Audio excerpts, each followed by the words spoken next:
Well, greetings, imagination connoisseurs. Once again, it's your pharaoh of physical media. That's right, me, Robert Meyer Burnett. And I'm Rob Castic from the Rob Observatory. This is Let's Get Physical Media, episode 186. And, I could pontificate. People like, where you been all week, Rob? Why ain't you been doing observations? Well, I'm in the home stretch, coming to the finish line of True Noir, editing True Noir. That's what I've been doing. I'm doing some other stuff too.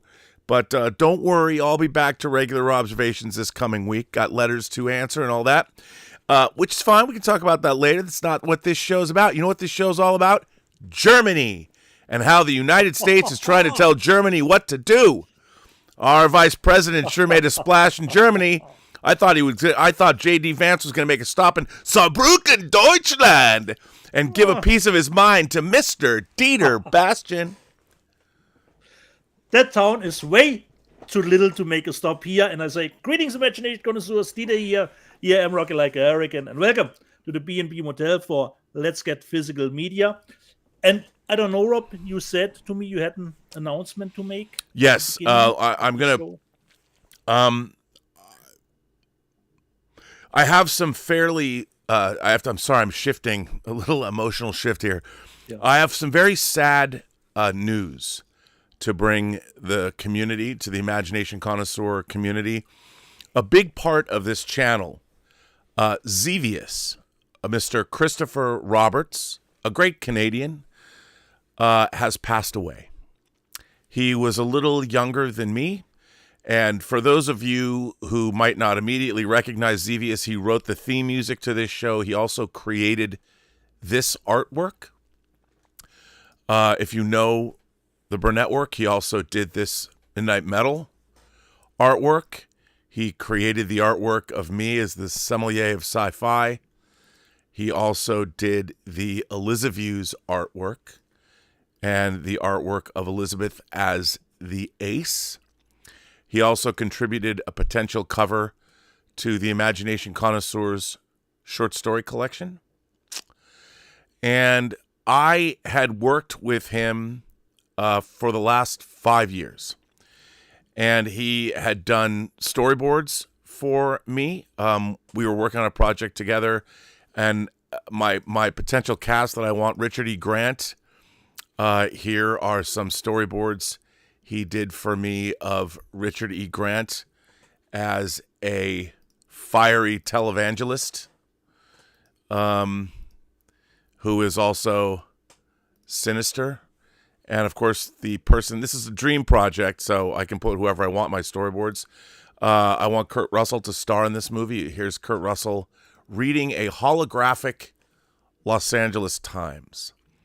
And he's watching Richard E. Grant on TV. So this is part of his work. You might have seen the White Devils poster that he has done recently. And I just wanted to give you a couple of examples of his sketches. Here's some of his work that he didn't do for me. There's David Bowie. Here's Nancy Crater from The Man Trap, the Star Trek episode, The Man Trap. I really liked his style, Princess Leia. Here's an early sketch of James Kirk. Here's Dengar, the bounty hunter from Empire Strikes Back. When Donald Sutherland died, he did this picture of Donald Sutherland. Here's Johnny Depp in a bunch of different roles. Edward Scissorhands, Jack Sparrow, Tonto. Here's an interesting take on Mickey Mouse that he did. Here's a Snake Plissken. Here's a Battlestar Galactica piece he did. And here, this is interesting, the Nostromo from Alien, if it were colored by Chris Foss, if you know Chris Foss. Here's a really cool Aliens piece of art he did with the sunglasses. For anyone who knows Aliens, you'll get that. The Enterprise D, Eric Draven from The Crow. Here's a sketch of Sean Connery from The Untouchables. Here's an owl dragon, which I thought was cool. He liked cats. And so there's a cat sketch. And he did this cool piece of Susie. We both had a passion for 80s music. Here's Susie and the Banshees, Susie Sue. Here's Wilma Deering from Buck Rogers. And here's some color detail. that he did. And here he is. Here's Christopher Roberts at the Tate.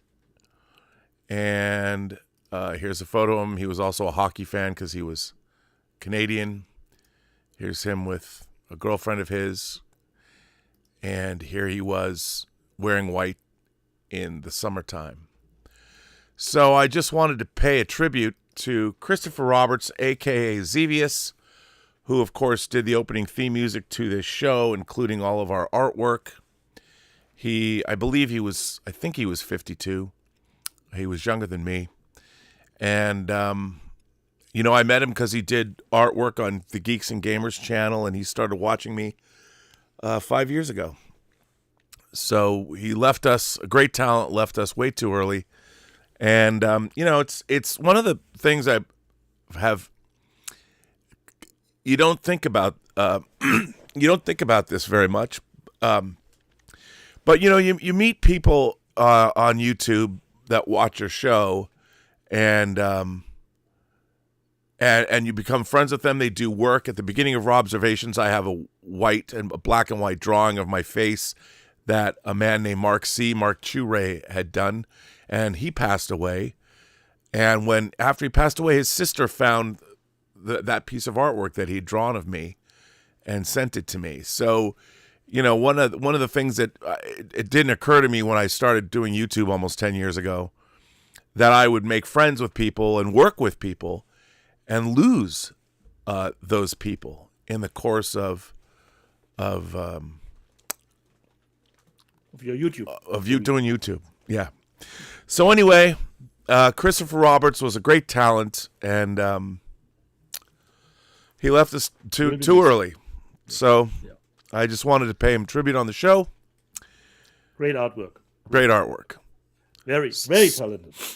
So yeah, man. Let's move forward. Let's talk about physical media. Rob, in my YouTube feed, there were, of course, a lot of Captain America Brave New World reviews, articles. But Rob, would you be please so kind, tell the people what the actually movie was that they should have watched this weekend? Well, okay, let's get back to the reality of what this show's about. Yeah. I got to tell you, Scott Derrickson's Gorge. Correct. Now, I had seen you've got Anya Taylor-Joy and Miles Teller in this. Yep. And it's very funny. I've seen some people online talk about how it was derivative and it was boring. I'm like, look, it was awesome. And totally.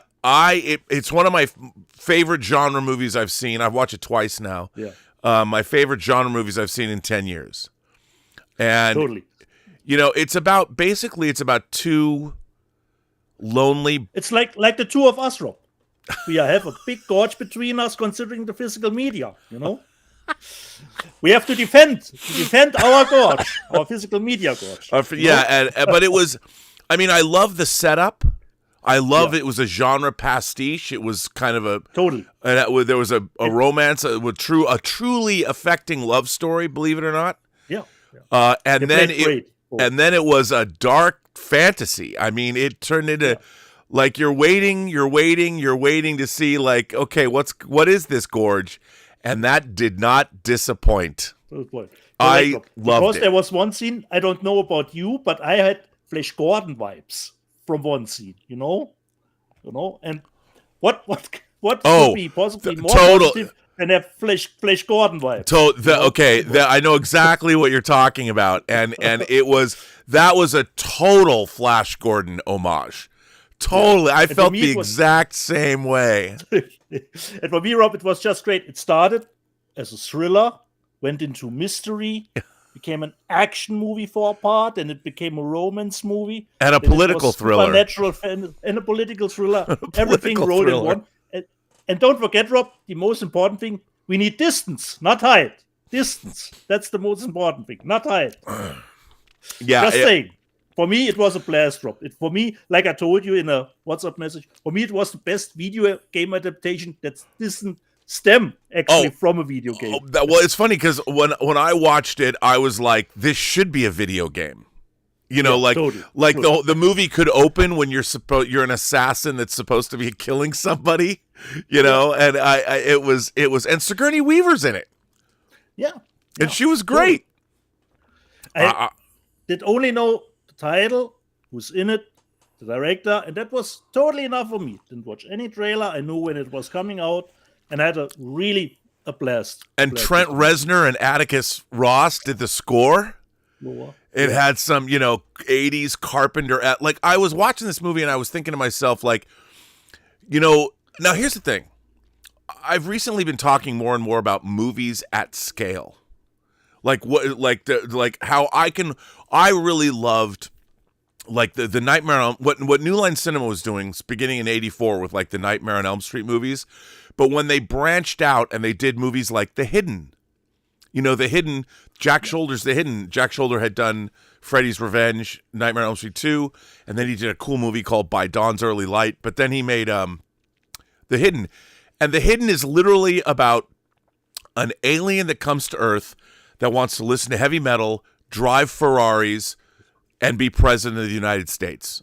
I mean, that's easy peasy. Right? That's what the alien. That's what the alien wants to do. And there's another alien pursuing him, and their bodies swapping. And that was the very first time that I ever heard the band Concrete Blonde, their song "Still in Hollywood." I mean, I want this car. I need the keys. I mean, and you're watching this now. This movie is not Terminator fucking 2. It's not, but it was awesome. And this movie The Gorge had a much bigger budget. First of all, I don't want to spoil anything, but let's just say I really enjoyed The Gorge. Yeah. I love the design. It was shot for, I don't know if it's the most part in Norwegian. Yeah. What they actually, I mean, the design work, and you could say that there's some Silent Hill in there. There's some Italian horror. Correct. Some Italian horror in there. There was the colors, but it did not disappoint. And it was really interesting because, and I'm gonna talk about this later on Robservations tonight. I'm doing a big Robservations tonight on what the hell happened to Captain America and why I think what happened to it. But when I'm watching people going, "Oh, it was boring," I'm like, "Boring." I can't. I really don't understand. I mean, I know it's attention deficit theater. Like when I go to the movie theater, I'm like, I'm starting to call movie theaters now attention deficit theater, because the people that are sitting in the movie theaters have no attention span. And which leads me. What's interesting is that there's not thinking going on. Everything is superficial. The problem with meme culture and our entire culture is nobody is a deep thinker anymore. Everything is superficial. Everything is surface, and nobody's understanding like the ramifications beyond the first inch of soil. They're like, what really is going on is happening deep, deep, deep beneath the soil, but all you're looking at is the topsoil. And if that's happening, and I think it's happening across the board in our civilization, especially in America. We're not deep thinkers anymore in this country. For me, Rob, it was actually way more action-packed than I was expecting it to be. Oh, yeah. So I was more thinking of a thriller. But I was surprised how action-packed it was. It had a great soundtrack, considering the songs. Twisted Sister was in it, so you immediately got my attention for it. I had a blast with The Gorge. Totally. I loved it. And again, it reminded me of those movies. You'd go see a film in the theater, and it turned out to be really, really good. And it was beautifully made. Did you watch the end credits? Yeah, that's one thing, Rob, that I hate about streaming stuff. Oh my God! Start, and then immediately after 1 second, Apple wants to switch you to another thing, and it wasn't even black and white credits. It was those end stylish. Credits were awesome. Yeah, they were. That's one thing awesome. that I hate about streaming, when they immediately switch to watch something else. Well, I think this movie would have been a huge hit theatrically. Could be. I think so. And I don't know what the budget for the movie was. It was not. It didn't look cheap. I mean, Scott Derrickson, the director, he recently did The Black Phone. He also directed, of course, the first Doctor Strange. Sinister. Sinister. I mean, he's a great director.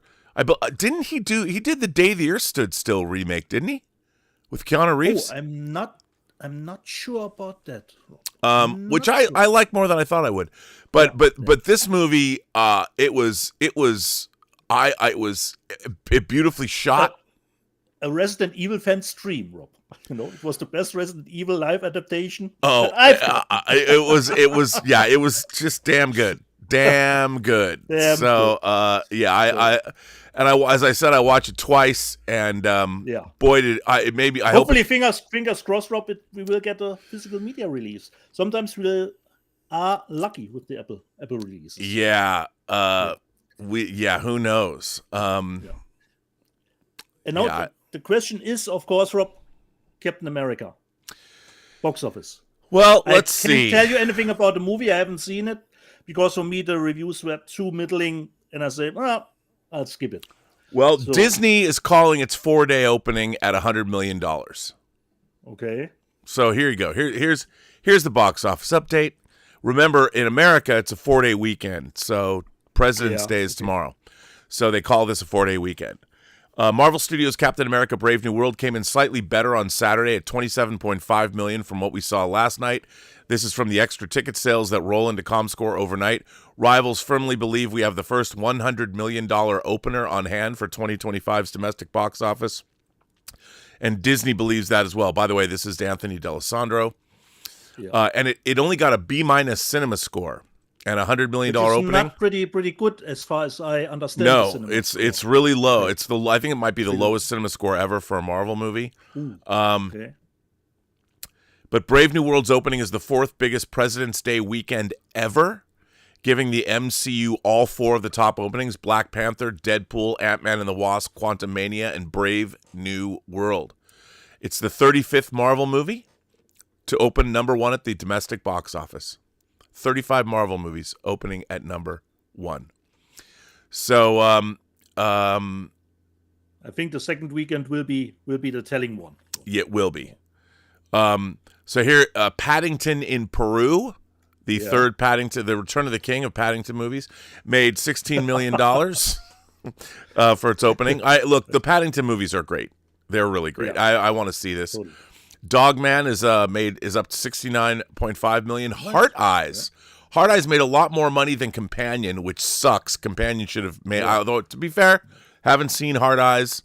I hate that title, but and I heard it got a nice push drop. Actually, it didn't drop Heart Eyes. It actually got a push. Yes. It made more money. It was up 33% in its second weekend. 22. But you know what? Horror. How many times? If I have to read someone write "horror is back, baby," I'm going to scream. Horror has never gone away. Great horror movies are money in the bank if they're promoted well. And Hard Eyes had a good marketing campaign. So $22.6 million. Niza 2, which is I believe a Chinese movie that's like their biggest grossing film ever. And I'm not surprised, Rob, that it is over 1 billion in China alone, because the first one was already over 700 million, and I got that as a 4K from the States. It's only out in the States as actually a 4K disc. Well, maybe the first one. I might have to pay attention to it. Niza. It was a great movie. Great. Oh, that's good. That's good. So Niza, I'm not surprised that the second one went over 1 billion. And it's up to 8.3 million here in America. Yeah, okay. Mufasa is up to 241.8 million domestic. It's kicking, still making money. Love Hurts, Short Round's return to first leading man movie, hasn't done quite as well as I'm sure they hoped at 12.9 million. But hey, it's good to see him as a lead actor. One of them days, a quiet hit. Yeah. One of them days, 43.8 million. Companion. Again, it was a New Line movie, which was a throwback. Companion. If it came out in 1988, it would have been a favorite. But Companion is up to 19.8 million. Java, which is apparently an Indian movie, comes in at number 10 at 2.1 million. So Companion, it was a $10 million budget. It's up to 19 million. Yeah. So it's and I think it will get in America. The digital release will be on Tuesday, so will perhaps pick some money. Yeah, I can't recommend it highly enough. Don't read anything. Go in cold. It's good stuff. And the box office is always interesting to me, Rob. You had a movie that actually has good scores, good word of mouth, I would say, but it didn't come through at the box office. Yeah. Comes to Companion. No, what can you? Yeah. Do? What can you do?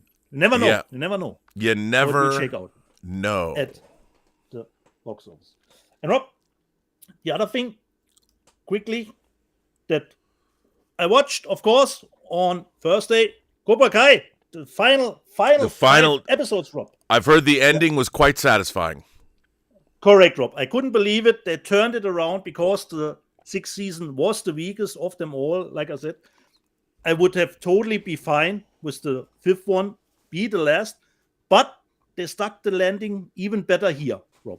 So I was pleasantly surprised, totally dug it. They had a kind of a big, I would say, jump from the second 5 episode to these last 5 episodes. There were characters, they were almost non-existent anymore this time around for the last 5 episodes. They concentrated more of the core group, which was totally the right way to do it. And they really stuck the landing, Rob. I have to say kudos to them. And what I totally love, Rob, they didn't have any tie-ins to the movie that will come out in May. I was expecting some kind of mid-credit sequence, it will continue. But no, there were no tie-ins to the movie that will come out in May. And as a whole, I think it's still a prime example how you can revive something old with nostalgia and continue the story. I think Cobra Kai is still a very good prime example how you can do it. Oh yeah. Even if the sixth season was the weakest of them, but I mean, you're even better with the fifth one. The fact that show exists at all, correct, Rob. I mean, correct. And how it started out as a YouTube show. Yeah, I mean, it is to YouTube Premium, Rob. To use YouTube Premium. I mean, Cobra Kai. If you think about it, it ran 6 seasons. Yeah. It kind of. This is going to seem weird, but it kind of became like the Rocky franchise up through Rocky Balboa, where Rocky 5 sucked. But Rocky 6, Rocky Balboa was a return to form. So it started out as this scrappy little indie thing on YouTube. Then it became more successful. Then you got Rocky 2. Then you got Rocky 3 with Clubber Lang, and then Rocky 4. We go to Russia. So it got completely. So there are a lot of references, Rob, to Rocky in the last 3 episodes. Yeah, and so the Cobra Kai franchise followed the arc of the first 6 Rocky movies before you get to Creed. Yeah. And maybe they can do a Cobra Kai. As a fan, Rob, I couldn't believe how good the series actually was. I was thinking this can only be a dumpster fire when it started. Okay, I will give the show a chance. And I couldn't believe it, Rob. Couldn't believe it. Well, William Zabka, focusing on him from the first season was a brilliant, genius idea. Yeah. So you had great scenes in the final season. Yeah. Well, because they had to bring his character. The 6th season, my recommendation is, if you haven't seen the 6th season, skip the first 5 episodes. Start with the part 2. So you have just the 10 episodes. You immediately start at the tournament in Spain. You don't need the first 5 episodes, Rob. Nice. Just watch the last 10. But for me, it was totally great ending, Rob. They stuck the landing. You gotta love it. More important than what you do before sometimes. Nice. Because we have always great shows that are thrilling, and then the ending, Yeah. Yep. So really nicely done. Okay, Rob. I have not that much to show. I don't either. Who starts, Rob? Go ahead, man. It's up to you. You just one, Rob. One gap that I closed because I finally watched this old classic, and I totally had a blast. I watched Alice, Sweet Alice, because I have never seen it. Really. Yeah. And I totally had a blast with this one. Like you said, it's a banger. Like Max reminded me. I didn't see the twist coming, because the movie steered me in one direction. I thought, that kid is crazy. That kid is crazy, insane. So totally had a blast, and I was totally surprised when I found out that the actress only played in 2 movies, in Alice, Sweet Alice, and Liquid Sky, in Your Liquid Sky. Paula That Shepherd. that was the only 2 movies that she did, because I thought she was awesome this one, even if she was actually 19 playing a 12-year-old, but she was great, you know. By the So way, I was this going to movie- ask Yeah. you, this is totally unrelated. PlayOn announced something this week. Okay. I didn't have it on the news, but I want it, Yeah. and I don't know if I can order it domestically. Is it exclusive, Rob, to the shop? Yeah, I don't know what it is. I just Okay. realized you, as I'm listening to you talk, I'm like, PlayOn. What was it that Okay. PlayOn announced this week? Something I want. Okay. Let me know, Rob, if it's an exclusive on the Yeah, shop. I got to The find out. exclusive stuff you can't order. If it's Yeah, exclusive. you know, there's so much stuff coming out. It's hard to keep up. Like the things that it's getting to the point where, it's tough. Who starts, Rob? Why don't you start? Okay. You and I are both fans of Dorothy Thatcher, and we were way before the stuff with Companion, you know, and Maxine and Yellow Jackets. We were fans way before with Prospect, but there was one movie I've never seen with her, and I finally said, okay, I need to buy the movie, and I bought The Boogeyman Oh, was that any good? with her. I haven't seen it, Rob. Oh, Haven't seen it. So I there you go. bought The Boogeyman. Have not seen this one, and I wanted to close her gap.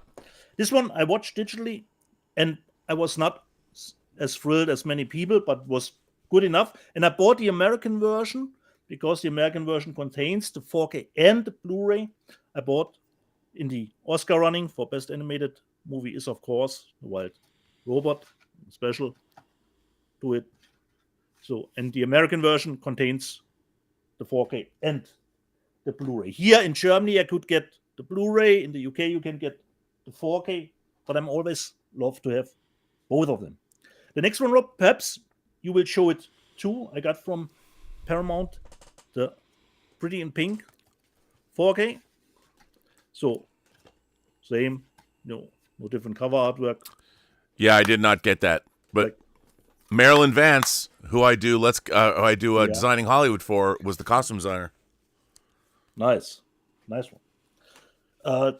Then Rob, Cat in the Bag, of course, and I'm pretty surprised considering the movie title. I would expecting this movie be a 90-minute movie, you know, but it's actually 115 considering the spec. If it's right technical spec, the Invisible Raptor. No, it's not Frank Grillo. He looks like it, but it's not. I Frank love the Grillo. fact you can make a dinosaur movie, but the dinosaur is invisible, so you don't have to worry about the visual effects. Correct. I haven't seen it, but I heard actually good things about it. And I was surprised. I'm looking, okay, probably 90 minutes. No, 114 minutes. Okay. Well, you've got all Good that. things You got about it since you don't have to do the special effects. You got all that extra time. Did you need to fill? The next one, Rob, I know it's not Wes Craven Best, but I love the soundtrack of the movie. So I got Shocker. No more Mr. Nice Guy on 4K from Scream Factory. No reversible cover artwork. It's the same.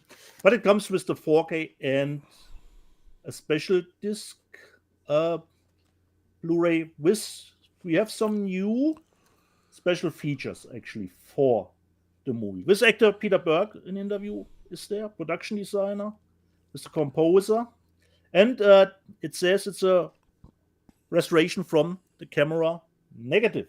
It should be thrilling for the fans. The next one, I was a fan of the movie when it came out on Peacock, so I'm really happy that Scream and Shout put it out, and it's very tied to the Big C situation that we all lived through.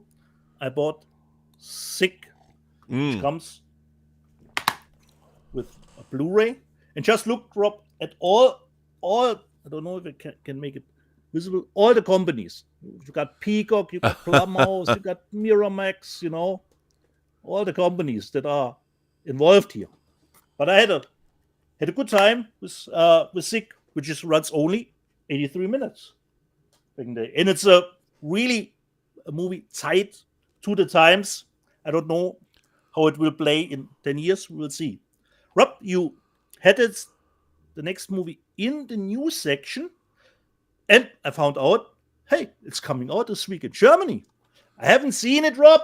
Hold your horses.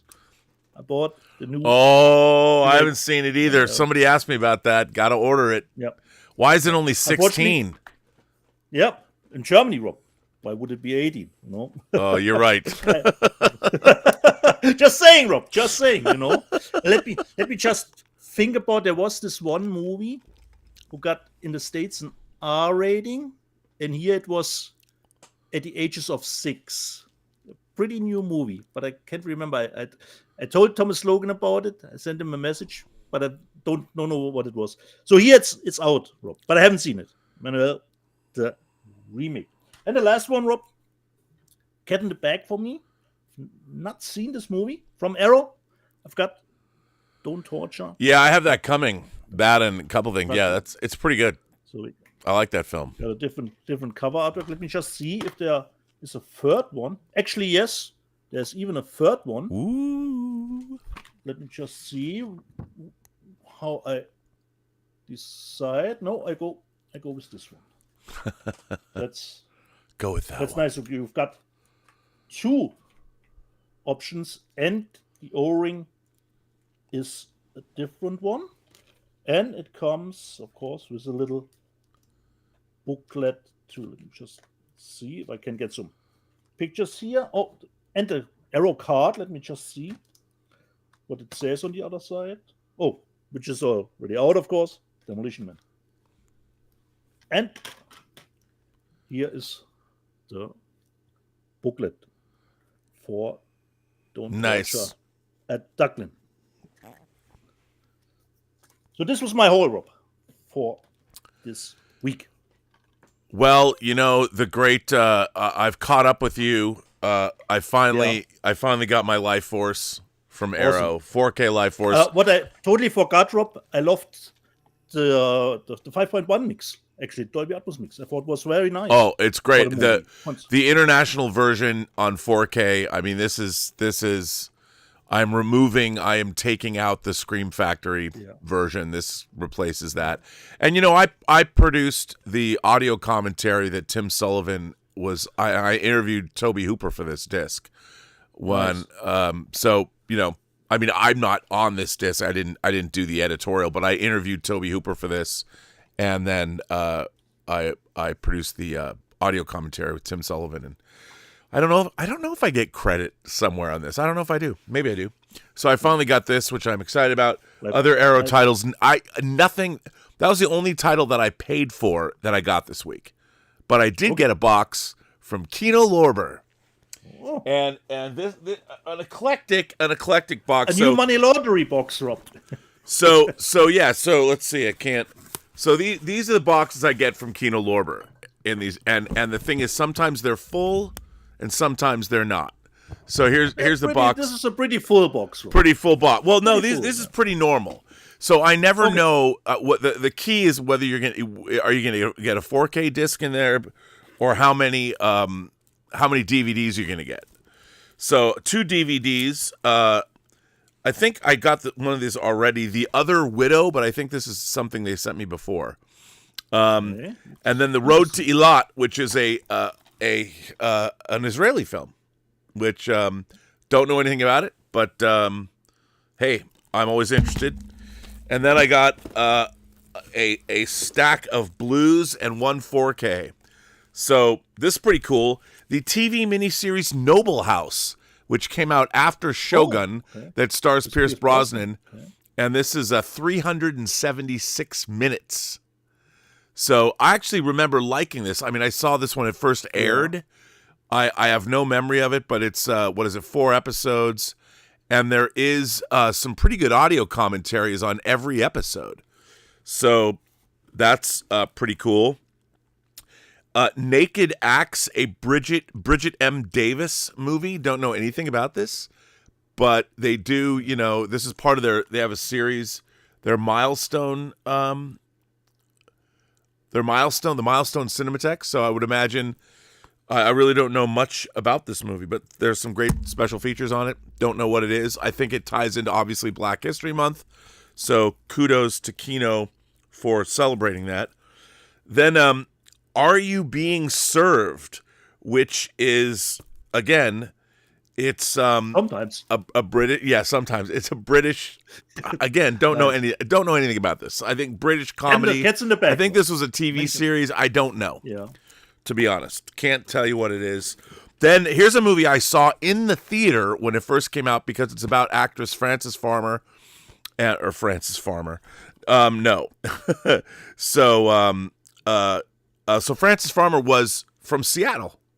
And she was an actress that kind of went cuckoo. Jessica Lange stars. I really remember liking this movie when I first saw it. Movie from my childhood, 82, same year as Tootsie. But I remember this was kind of a big deal in Seattle when it came out. Really liked this movie a lot, actually. And then we've got, okay. Did you know that there was a movie made where John Wayne played Genghis Khan? Don't think well, so. Here it is. John Wayne playing maybe the greatest miscasting in history. The Conqueror. Yeah. This movie is god-awful. Okay. It's god-awful. But again, Universal Film, hey, everyone's putting out the John Wayne stuff. I cannot recommend this movie. I don't think I'll be holding on to this. This is definitely a trade-in. But I love that Kino put it out. Or maybe... I mean, Howard Hughes... Was this late in John Wayne's career, Rob, or at the beginning? It was 1956, I think the same year as The Searchers. Yeah. So, okay. I don't know, maybe I'll hang on to this just because it's pretty astonishing. And then, this is interesting. This is an interesting one. So, Kino Cult, a new Kino... I love the Kino Cult label. They put out Crawl Space... David Schmoller's movie from 1986 that stars Klaus Kinski. And this was produced by Charlie Band. Charlie Band, yeah, your My Best Fiend. Crawl Space, it has obviously, as they're wont to do, it has the cover. I remember seeing this movie. I saw this movie in the theater. I saw it once. Yeah. I've never seen it again. It's cool to have it. A lot of David Schmoller does do an audio commentary on this, but this is an Empire Pictures. This came out a year after Reanimator, so cool to have this. I'll check it out again. I really kind of like this cover. I think it's pretty cool. Yeah. Cool. And then finally, they sent me a 4K of Stephen King's Graveyard Shift in 4K. Another Paramount title. Paramount milking the Stephen King name. Again, this is not a great movie.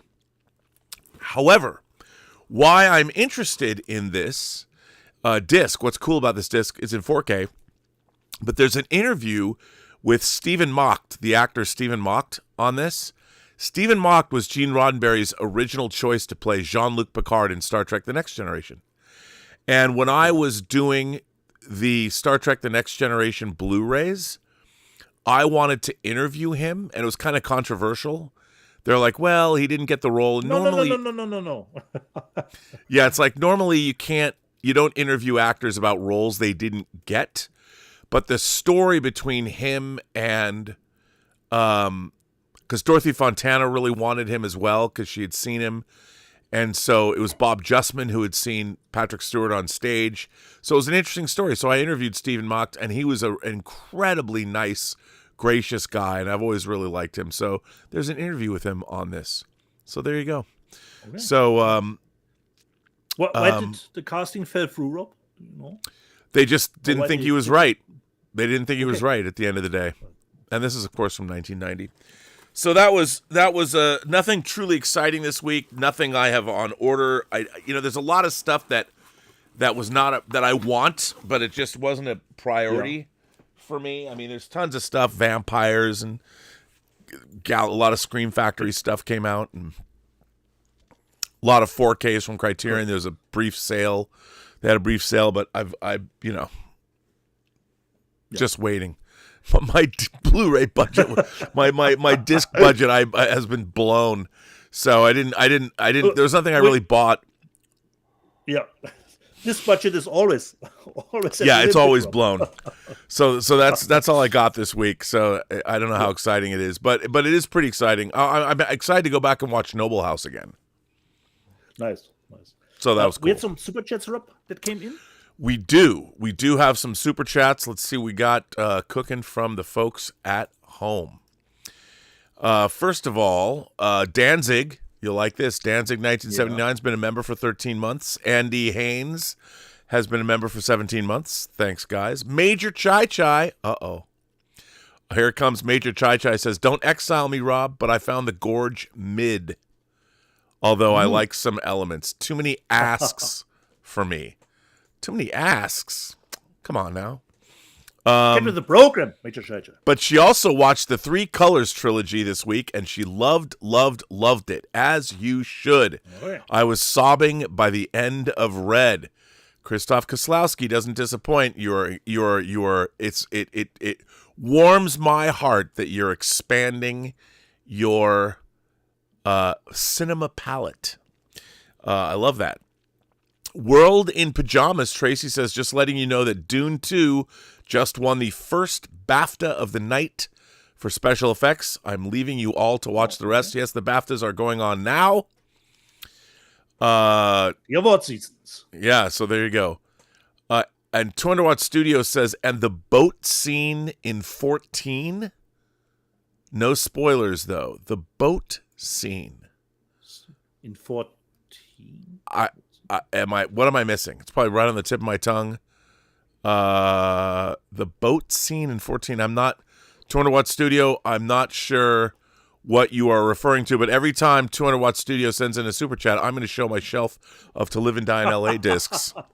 There you go. 200 Watt Studio. It's always those cryptic super chats. There you go, man. Look at that. Japanese, German, UK, France, all around the world, man. So that's for 200 Watt Studio.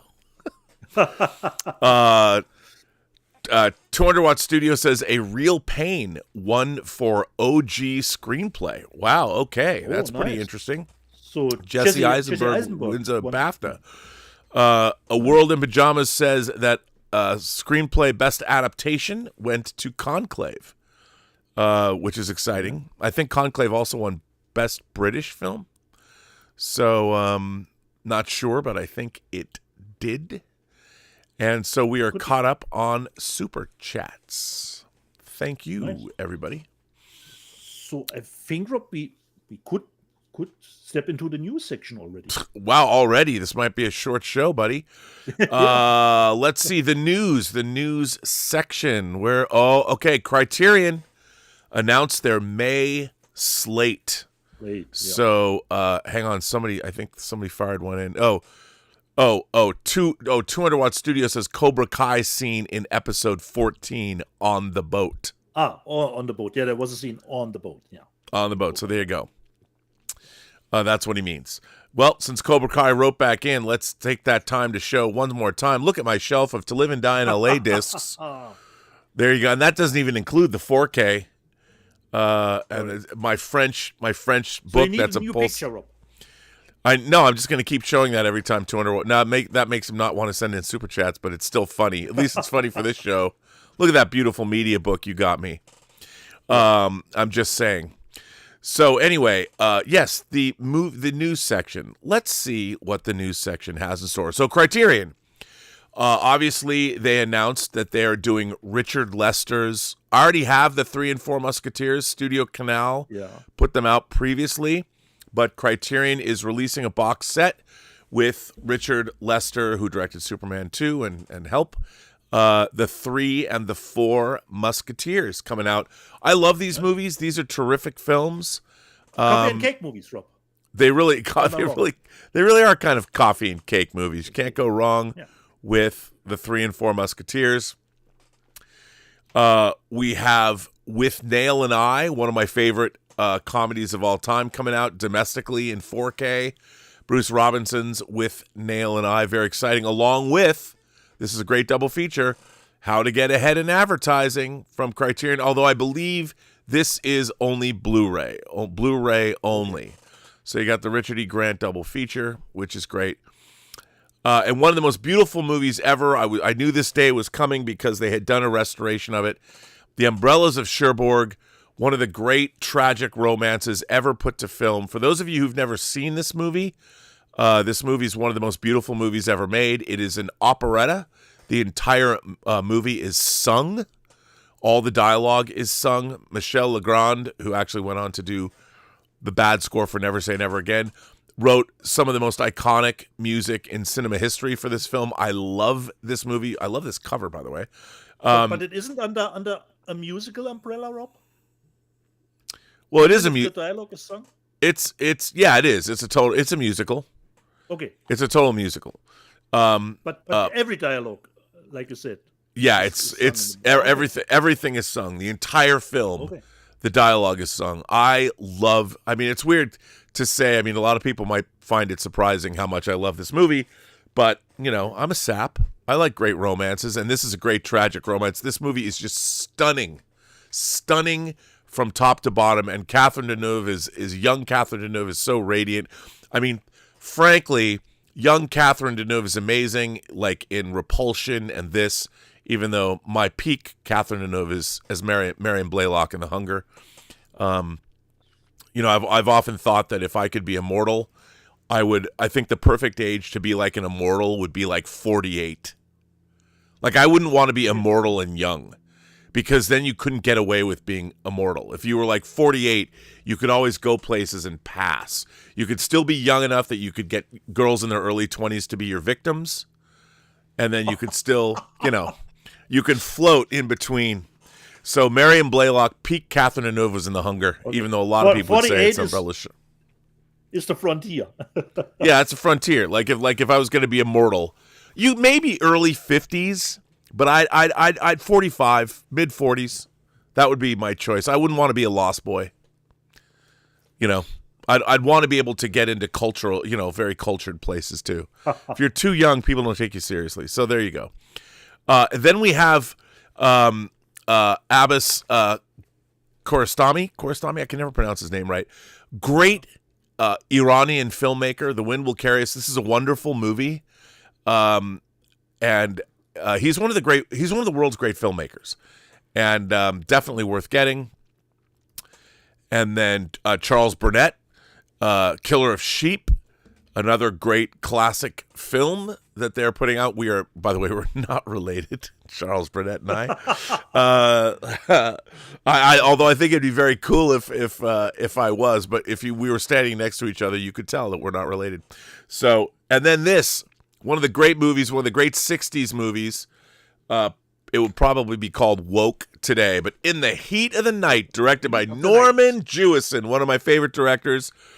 Rod Steiger and Sidney Poitier they call him Mr. Tibbs, but this movie is about a racist cop teaming up with Sidney Poitier, and they have to figure out what a crime that's happening. Man, do I love this movie. It's great.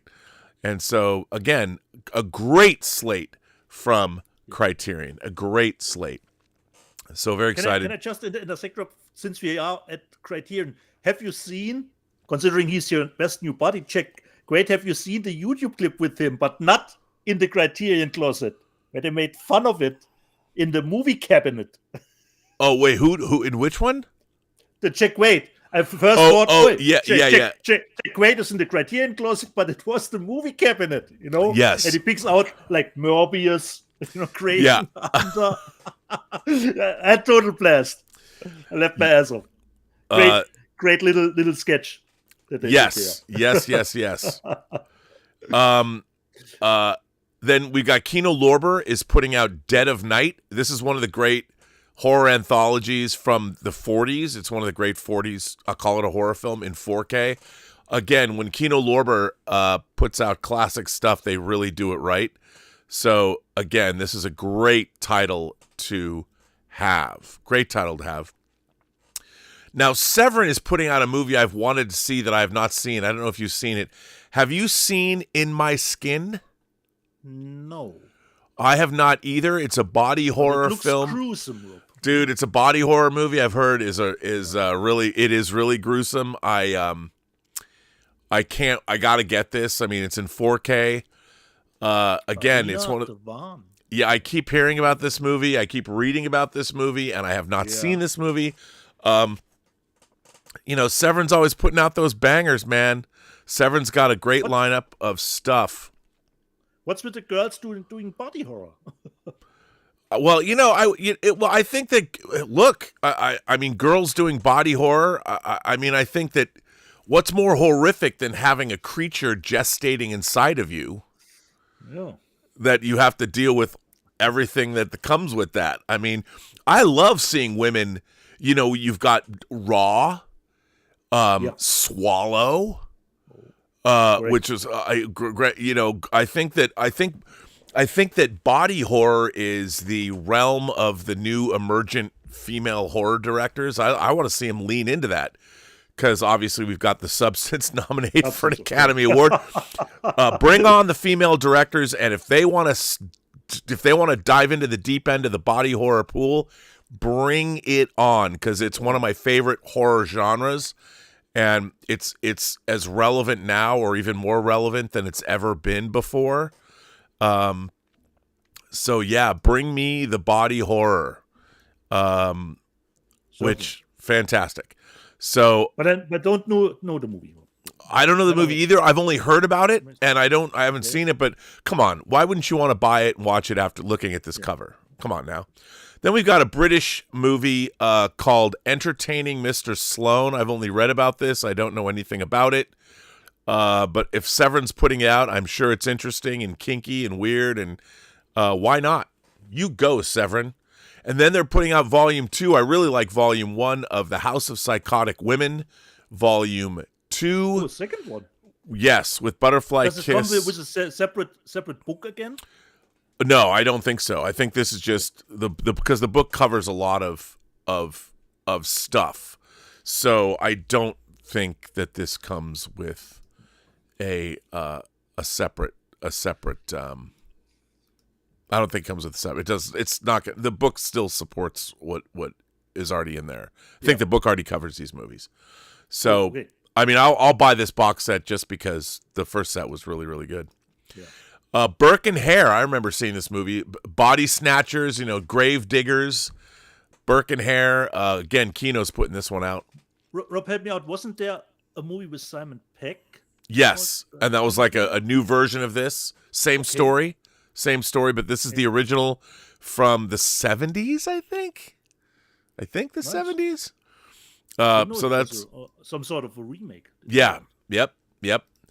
And then 88 Films, is it 88 Films, is putting out Yakuza Wives. Is this 88 Films? I think it's 88 Films. Hard to tell, Rob. Maybe. And then this Jackalman and Tetsu.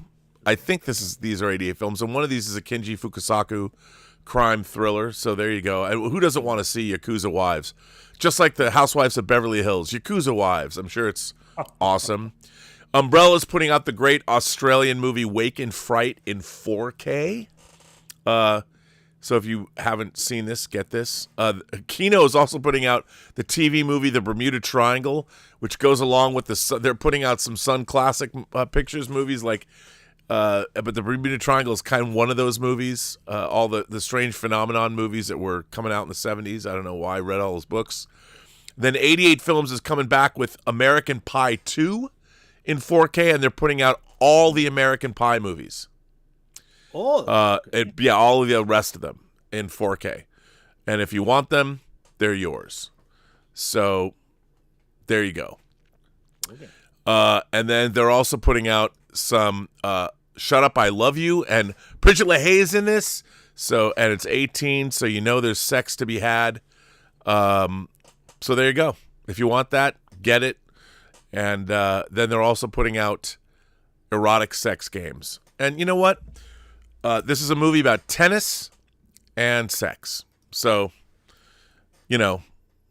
when you get to love in and out, because love is part of tennis always. So here, I was trying to make a joke that it just completely fell flat, but I'm sorry about that.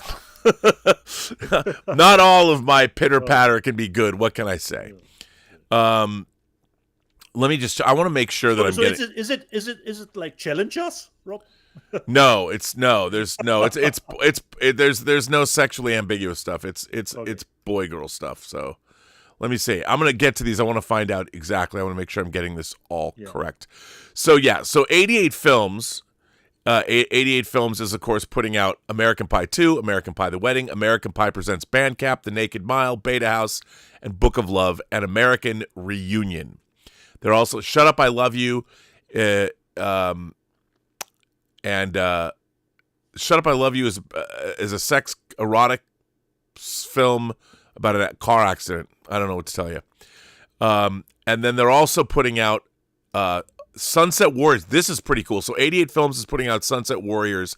This is a John Woo movie. And John Woo made this movie before A Better Tomorrow. Correct. And there are different versions of the movie. Yes, there are different versions of the movie, and it was originally released. I knew it as Heroes Shed No Tears, and for years underneath Sunset Warriors. Yeah, for years, it says right here, John Woo's original cut has been a holy grail for action fans. Now, finally, you can see it for yourself. An explosive story of mercenaries battling drug lords. Sunset Warriors is a war movie such as only John Woo could make. Now restored to the director's original vision, it can stand alongside The Killer and Bullet in the Head as one of his essential films. I would say this is definitely something to get. Yeah.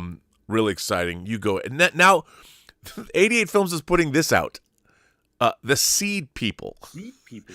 Okay. I looked at this cover. And I'm like, I don't know what the fuck this movie's about, but this cover alone. I'm like, okay. So here's what it says about this movie. What's going on? What's going on in Comet Valley? Something's brewing in this quiet rural community. Things are falling from the skies.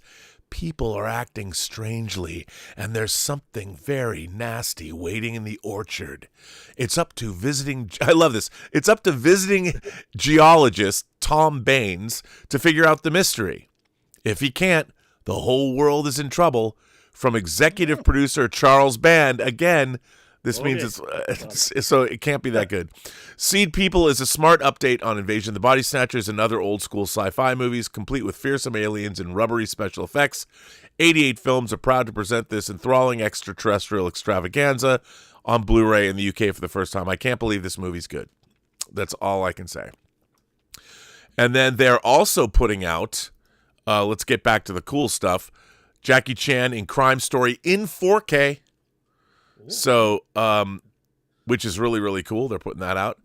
And then, Lady... Not very... I don't think it was a funny movie from Jackie. This was more a serious one. Yeah. If I remember it correctly. And then we got this, The Lady of the Law. What a great cover. And it's 18. A dangerous criminal escapes captivity, but luckily crime-busting super swordswoman Lang Rushang from Legend of the Seven Golden Vampires is on his trail. However, she has doubts about his guilt, and she's not going to stop fighting until she's sure the right man is being punished. So there you go. Lady of the Law is a choice cut from the golden age of Hong Kong swordplay. So that's coming out from 88 Films, which is very exciting. Nice. Kino, I believe Kino putting out this, Liza, a truly terrific, absolutely true story. It's a Liza Minnelli documentary. I know Liza Minnelli's your favorite. You know, I know, right? Certainly. You love Liza Minnelli. So you can get that. And Kino's also, I kind of like this movie, one of the, in the wake of Quentin Tarantino, all these crime movies, Things to Do in Denver When You're Dead, with Andy Garcia, and it's got a great cast. So that's exciting. They're putting that out. And then this movie, because I've been working on True Noir, I've never seen this movie, but it's set in sorry, Rob, is this a Paramount title? Was this a Paramount title? A 2? That is probably. Sure. I mean, I hang on. I don't see the Paramount logo, but hold on. Looks like let something me in the Paramount vein, like Sea of Love. Yeah, it might be. I can't see if the logo's on there. It's not on the side there. Me neither, Rob. I don't So, see any logo. Perhaps Universal then. Yeah, it might be Universal, but that's coming out, so that's cool. Yeah. And then there's this movie, which Night World, which stars Lou Aries from Battlestar Galactica. Night World, but this is set in like the world of speakeasies, or actually not speakeasies because it's legal by then, but early 30s. This is an early 30s smoky gangster night cabaret. I don't know, but it sounded interesting. Early Universal movie, so why not? All good. And then we get to the charts. Not a lot of great news, but here we go. Top selling Blu-ray discs. Venom. Venom: The Last Dance, The Substance. Look at The Substance, number 2. Nice, you go, nice. movie. The Wild Robot, Dune Part 2, the Venom 3 movie collection, Jackie Brown, Oppenheimer, Deadpool and Wolverine, Alien Romulus, and Smile 2. Nice. And that's all HD formats. And then here's the top-selling 4K discs. Venom: The Last Dance, Dune Part 2, The Substance, number 3. Look at that, The Substance on top. Movies happy. The Wild Robot, Jackie Brown, Oppenheimer, Smile 2, The Shining, Blade, Kill Bill Volume 1, and I added an 11th title, Kill Bill Volume 2. So Lionsgate, you go Lionsgate. Very exciting. So that's all the news, dude. That is all of the news. I have a confession to make, Rob. I know you gave me homework, but I'm a coward, Rob. I always look at the feed cover. I don't know, Rob. Even if I like sick stuff, feed, not today. Perhaps next week, Rob. I don't know. I can't get over the fact. You can't watch feed. Somehow I can't pull myself. Wait a minute. Of all the things that you won't watch, you own feed. You have it. You own it. Yeah, I need to watch it, Rob. I'm always looking at the cover now. Look, okay. I read the tagline. One of the sickest things. I look at the cover. Okay. And as a fence of myself, Rob, I don't think I can watch it. Okay, I have to say this. Feed is a cop thriller. Okay. So it's not like, it's gross because the whole but it's not my imagination, Rob, is just focused on that cover. Only on that cover, Well, yeah, it's Feed is not. It's not like that. Feed's I will not watch like it, Rob. I will watch it, but it's but not I'm like pushing it. I'm pushing it forward. Not today. I'm watching Cobra Kai. I'm watching The Gorge. I'm not Feed today, but I will watch it, Rob. It's not like it's not like a Serbian film, or it's not like Cannibal Holocaust, or it's not. It's not even like Thriller, A Cruel Picture. It's not like that. Probably my imagination is way wilder than the. It's distasteful.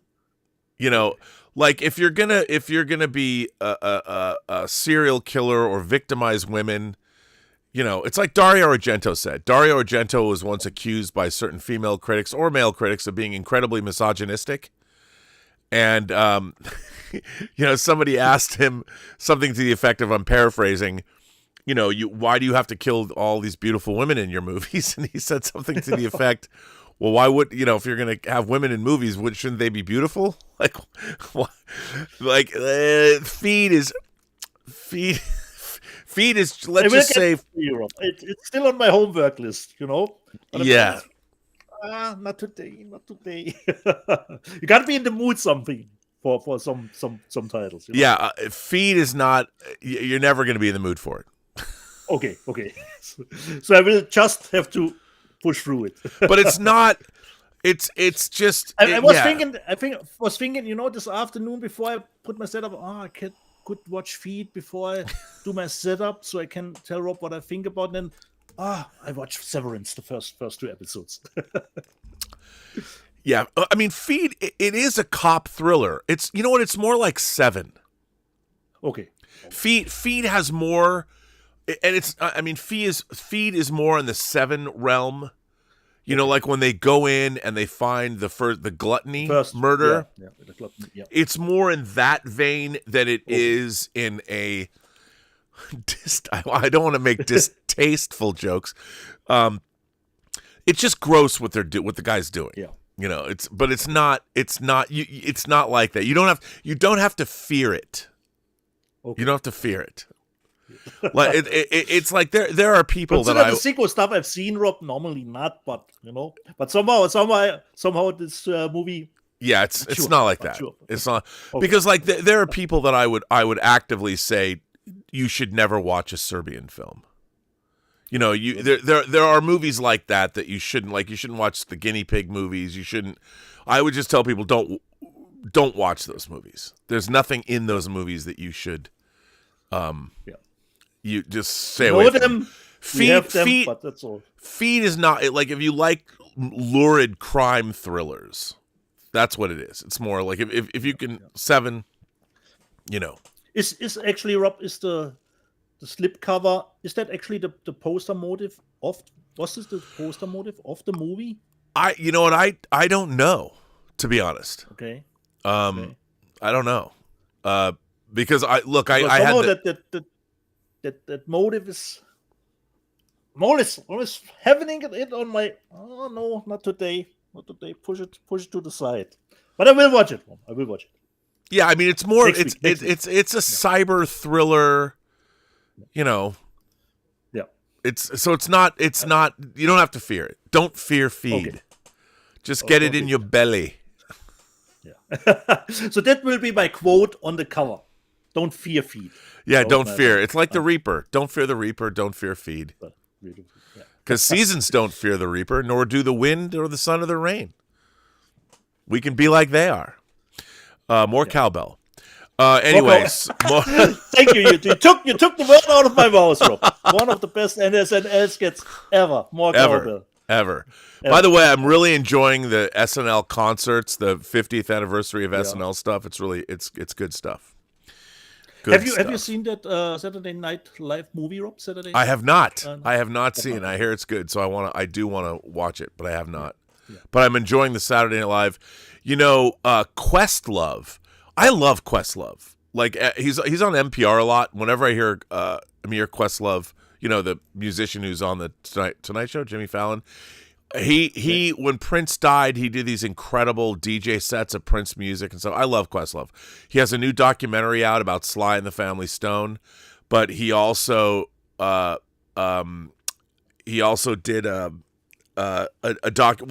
this documentary about the music of Saturday Night Live, and he's been talking a lot about both the Saturday Night Live music documentary and his Sly Stone documentary. So I'm a huge fan of Questlove and everything he does. And you should watch that SNL piece on music, on the music of Saturday Night Live. So anyway. We had some super chats, Rob, that came in. Let's see. What do we have? Have either of you got the Second Sight Possessor by Brandon Cronenberg? Yes. I have the Turbine media book, I think. I don't think I have the Second Sight. Yeah, I do. I have the Second Sight. Second Sight, Second Sight. That's another thing. I got to get that antiviral. I keep getting, but I have that. It's a great disc. I love Possessor. Yeah. I really do. I have seen, Rob. I have not seen the movie, but I have seen I don't know if it's just Germany. Here the movie Humane, from the sister is. Is that out?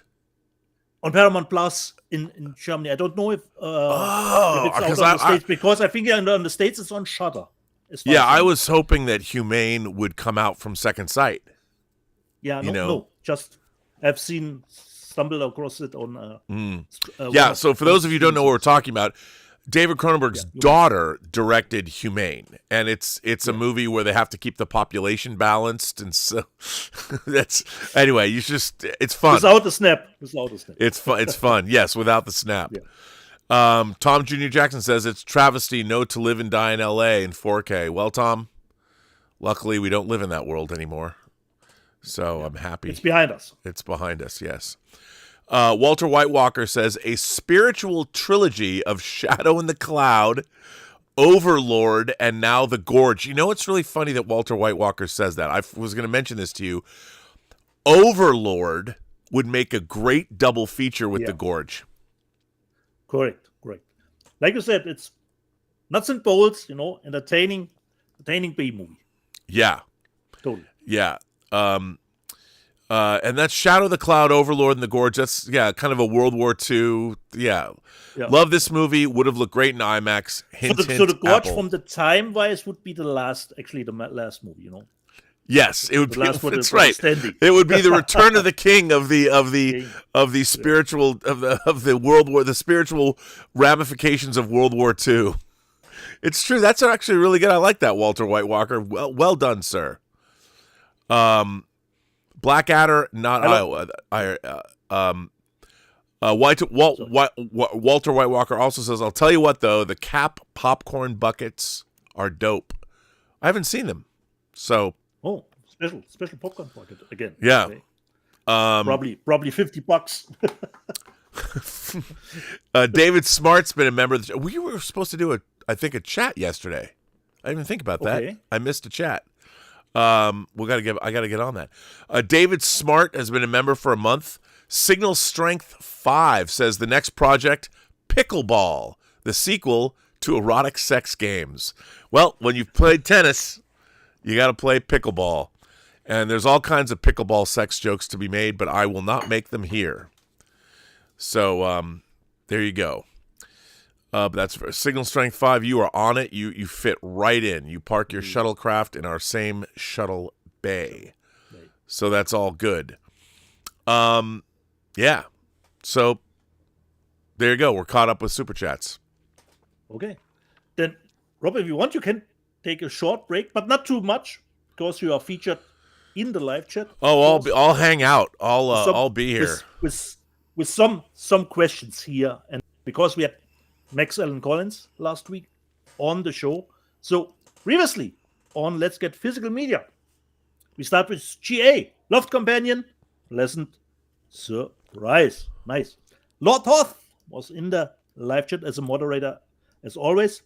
Strange New Worlds is way worse than Discovery. that case can be made. Yes. Nice one. And the next question is actually for Europe.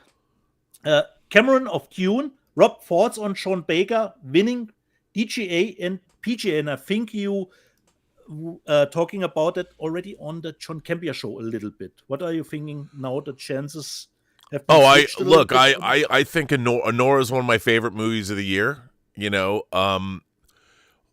I see. Here's the thing. Look, I think Conclave is a great movie. And it seems like it's an Oscar-winning movie. I don't think it deserves to win Best Picture. It's really great for what it is, but it doesn't transcend what it is to the level of Best Picture. Like Mark Kermode would say, Rob, a nuts and bolts thriller. Yes, it is a nuts and bolts thriller. And I think, look, I don't think that the Oscars have done. I mean, I don't want to. I don't think that the movies that are winning.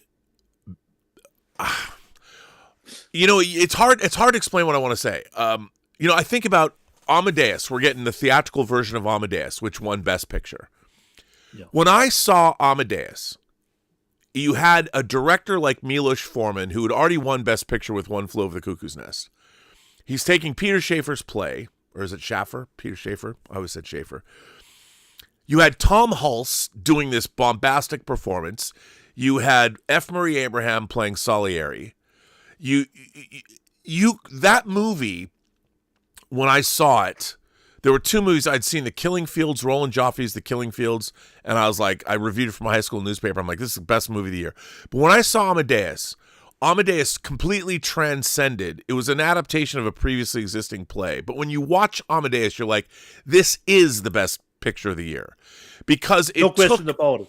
No. And because it was both crazy and wildly entertaining, yet it dealt with those big human truths. And when you see that movie, you're like, of course this is Best Picture. I think a lot of the best pictures that we have, because this year is really tough. And look, Honora, would I say that Honora is, am I comparing Honora to Amadeus? No.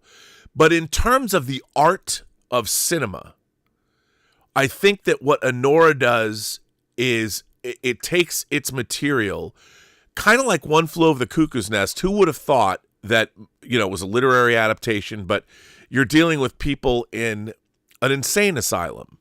And there are other movies that are set in an insane asylums, like William Peter Blatty's The Ninth Configuration, a.k.a. Twinkle Twinkle Killer Kane. But that movie was not a Best Picture. But when you're watching One Flew Over the Cuckoo's Nest, the addition of the power struggle between Louise Fletcher's Nurse Ratched and Jack Nicholson's character and everything that goes on in that elevates this situation to dealing with the larger human truths, of what's happening. And I think Anora does that. Anora has a lot going on within its deceptively simple story of a girl marrying the daughter of a Russian oligarch, a sex worker marrying the son of a Russian oligarch, and the family doesn't want that to happen. But it elevates that material to a whole different level. And you've got the language of cinema being used. You've got so it elevates it into something that I think is relatively timeless. And we don't have that anymore. And I think we don't have that anymore because we don't have filmmakers working in that material and the kind of material. If you tried to make Amadeus today, nobody would make that movie. They would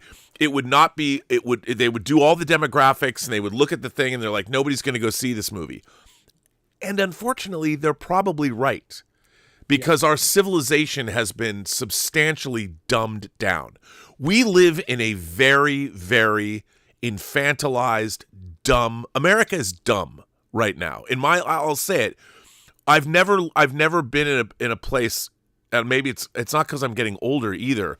We're profoundly de-educated in this country.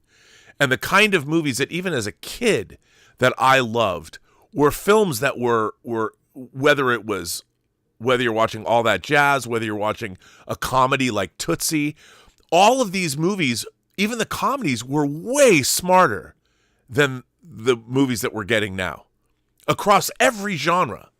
The movies that we were getting presupposed the audience was a lot smarter than it is today. And it's like seeing people like, oh, The Gorge was boring. Major Chai Chai can say, okay, it was mid. I understand that. But it was intriguing. And I'm not saying The Gorge was necessarily transcendent. I'm not holding that up to that level. But it doesn't need to be. But the movies that I grew up with were just way smarter. I mean, I think back to the original Rollerball.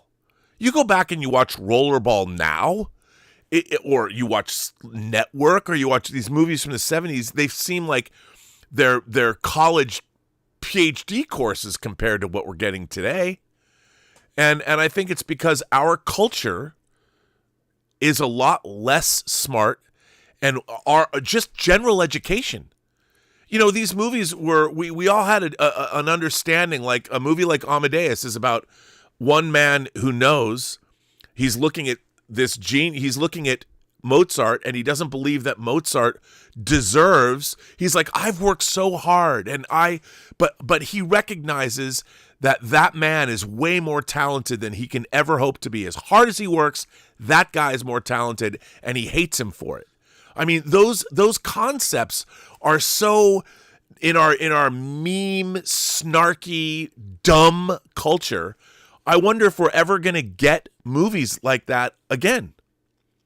If we're even capable of making them. Certainly the studios aren't. So, but that's why we get 10 movies, to rate for an Oscar, Well, that's part of it's part of, and then the thing is, the dumb part about that is they're trying to appeal, because it used to be that the movies that were winning Oscars were also some of the most successful films that were out. Yeah. And now it's really kind of unfortunate. I think it's depressing. It's just depressing because now everything is analytics driven, and I don't know. It is, and I'll tell you something. You look at the quality of your culture, and you can see how healthy your society is. Our society is profoundly ill. And I know that because movies like Amadeus are not getting made anymore. Okay. We get Wicked up for Best Picture instead. Yeah. But I will see people in 2 weeks if I can get Rob to do a little bit. Perhaps we will do a little bit prediction stuff for the Oscar night that will be there in. Yeah. I think 2 weeks. Am I correct? 2 weeks. I think 2 weeks from. Yeah, I think so. From today. Yeah. And continuing a little bit of that Oscar talk. H.V. Christodot, no Villeneuve for Best Director is a crime. Okay. BCH, Dieter wore a tie for Super Bowl Sunday. Nice. Actually, I wore the tie because we had guests on our show. Yeah. This had nothing actually to do with the Super Bowl. Admiral, wasn't Life Force the most expensive Canon movie, was it? It could be. Yeah, it was like $24 million. Okay. Life Force. Johnny Rendo, yes, Life Force is an underrated gem. And speaking of ChatGPT roasting and praising Rob, Blazing Asian says, dang, ChatGPT is a son of a bitch. Because it did a pretty good job with it. Tom Begeman, The Searchers is the most overrated film of all time. You and I saw park our shuttlecraft in the same shuttle bay. Boo. And the Alex Sorba says, The Searchers is beautiful, just not trashy enough for Dieter. And Mas Hussein says, having watched American Prime Evil on Netflix, I see where Dieter is coming from on this. That show is brutal. I haven't watched American Prime Evil yet. General Surf, The Searchers is one of my all-time favorite westerns. The 4K is beautiful. Mas Hussein, considering The Last Voyage of the Demeter, I liked it more than Nosferatu, to be honest. And Lortos says, I was disappointed in Demeter. So it goes both ways. HV Christodot, considering we had Maximilian Collins on our show, I love your Dick Tracy stuff. And Paul Santella says, you speak great English, Deeds. Yeah, we have a guest on our show. Sometimes people get confused, you all look alike, and then I can speak very good English. Brogu, you're just here, brother. Yeah, when a guest is on the show, I'm like, take a little bit of a step back. But he says, seriously, Dieter, you are awesome. Okay, I take that. Kervin says, I was thinking about watching The Adventures of Buckaroo Banzai. Peter Weller, never seen it before. Rob, what can I say? It's not seen Buckaroo Banzai. How can you not? It's got one of the greatest casts of all time. Ellen Barkin's in that. Jeff Goldblum's in that. John Lithgow's in that. The new Dumbledore. Come on. Yeah. John Morphine? Totally a blast, Buckaroo Banzai. Brogu. Rob, Dieter, and Max make me feel substandard in my physical media collection. I'm so emasculated. You don't need to be, rather have a curated collection, You don't need to buy everything that I own, That's not a curated collection. I have to tell you something. I have the cinematographer friend of mine. He only has like 100 movies in his collection, and he has them curated what they mean to his life. He's got a great home theater, but he's only got his favorite 100 movies, and he's a cinematographer. He works in the business. But those 100 movies are what he learned. Actually should be it, Rob. But 100, yeah. No. Yeah, I mean, it should come down to the fact that 100 best movies for you personally, that should be it, but I can't go that way. Considering all over the years, we were just happy that we could buy and finally own stuff on VHS, on Laserdisc, on DVD, and then it was the same with Laserdisc. Every time a new format comes along, I say, I'm only purchase the ones that I want. Laserdisc, especially Laserdisc was not cheap. I will only buy the stuff that I want. But then I got a little bit of a store here that could send me US Laserdisc. Oh, this is coming out. And, you bought stuff that is not perhaps 100. Well, I mean, that's, I think that's the whole thing about this show is, look, I got to tell you a story. Where is it? So I showed this movie, Hollywood, Yeah. 90028. 90. I was talking with my friend Rob G about this, and he was talking with Dave Scow about this. Now, a lot of people talked about this film. Grindhouse put this out. This is a great release. This is a terrible movie. And they talk about it came out of the UCLA Film School. They discovered it they showed it at the New Beverly. This is not a good film. And I was watching this, and sure, it might have, and there's all these people that are talking about it right now, like, rediscovering it. A lot of these directors, Ty West on the back, Sean Baker talks about this movie, a director of Anora. I'm like, no. This movie is, this comes with a CD, Basil Polidorus' CD. There's nothing about this movie that I would say is very redeeming. Now, other people might get something out of it. But I bought this because I was curious. I didn't know anything about it. And I will say the package, Cat in the Bag, it's not good. And I know some people can like it. And I know, if you have context and you're trying to figure out, it's just not good. And I bought it, and Grindhouse put it out. I'm happy to have supported them and purchased the film. And maybe somebody can get more out of it than me. Now, I even tried to contextualize it. I'm going back but I think it's legitimately not a good movie. It's a film student's feature at best, and people are trying to imbue it with. I think this is happening more now than it ever happened before, where people from today are going back and looking at these movies, and they're imbuing them with more meaning than they really have, and that can happen. But I think that it's not real. The movie ultimately still has to support whatever you think of it at the end of the day. But this movie, no. And dude, I watched it. I listened to Basil Polidorus' score, which has some good stuff in it, but I'm like, this is not a good movie. It's not well shot. It's not well composed. Yeah, it's got some sexy time in it, but even that's like, come on. Yeah. It's not good. It's not good. So a lot of the things that we buy, a lot of people are indefensible. They're just not great. And so... For me, it was, Rob, considering I had a player that... My first DVD player was just a player for American DVDs, because DVD was still a little bit far ahead here in Germany. It was available. And I always could purchase DVD from America through shops and something like that. And already had sometimes movies that actually came out in theater here, I said to my friend, I already have that movie at home, probably not the best movie, but it was just in theaters here, So it was always nice for me to have pretty new stuff to show, Yeah. Legal. Yeah. I know. 200 Watt Studio says my To Live and Die in LA shelf is a nice shelf. Wait here. Oh, we're still doing the live chat, right?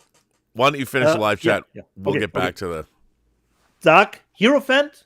The first couple leprechauns are great because Max showed us Rumpelstiltskin that he. Right. That yep. Dark Hierophant. Rothrock movies were a stop what you're doing film when I was a kid. Late night cable goddess. Rob showed in the news section last week that Tommy Boy is coming out. Planet 6 to 8. Tommy Boy is one of the last great comedies before everything turned to dick jokes. Brian Knight. Nice Huey Lewis and the News reference, Dieter. Did you ever see Huey Lewis and the News in concert? Unfortunately not. But I still want to have a couple days off. Mozart's Ghost. Considering Max were here. Oh shit, I never knew you did The Quarry. I loved that. Nice to know. Alpendal. Yeah, Alpendal. If Disney Plus shuts down tomorrow, I do not miss anything. Perhaps not the Disney Plus stuff, but considering here internationally, there are the Hulu stuff involved in too. And I hear up they will be streaming the Oscar ceremony on Disney Plus. Oh, there you go. Walter White Walker. The Gorge comes out next week. Looks fantastic. Just wish it was theatrical. It wasn't. But sometimes I think, even as a streaming service, you need to have a good movie on your service to get the people come to your service. And The Gorge is one of that few gems. Paul Santella, Baby Metal is awesome. Talked a little bit about the heavier trip where there are features. And Max L. Collins told us his story about watching Maverick and skipped the state. And with his wife. With his wife, yeah. And Master Hussein says, at least it wasn't Bonanza.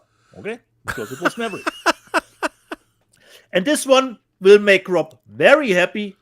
Benjamin Yoon, the Goonies taught me about the concept of walking out of the theater.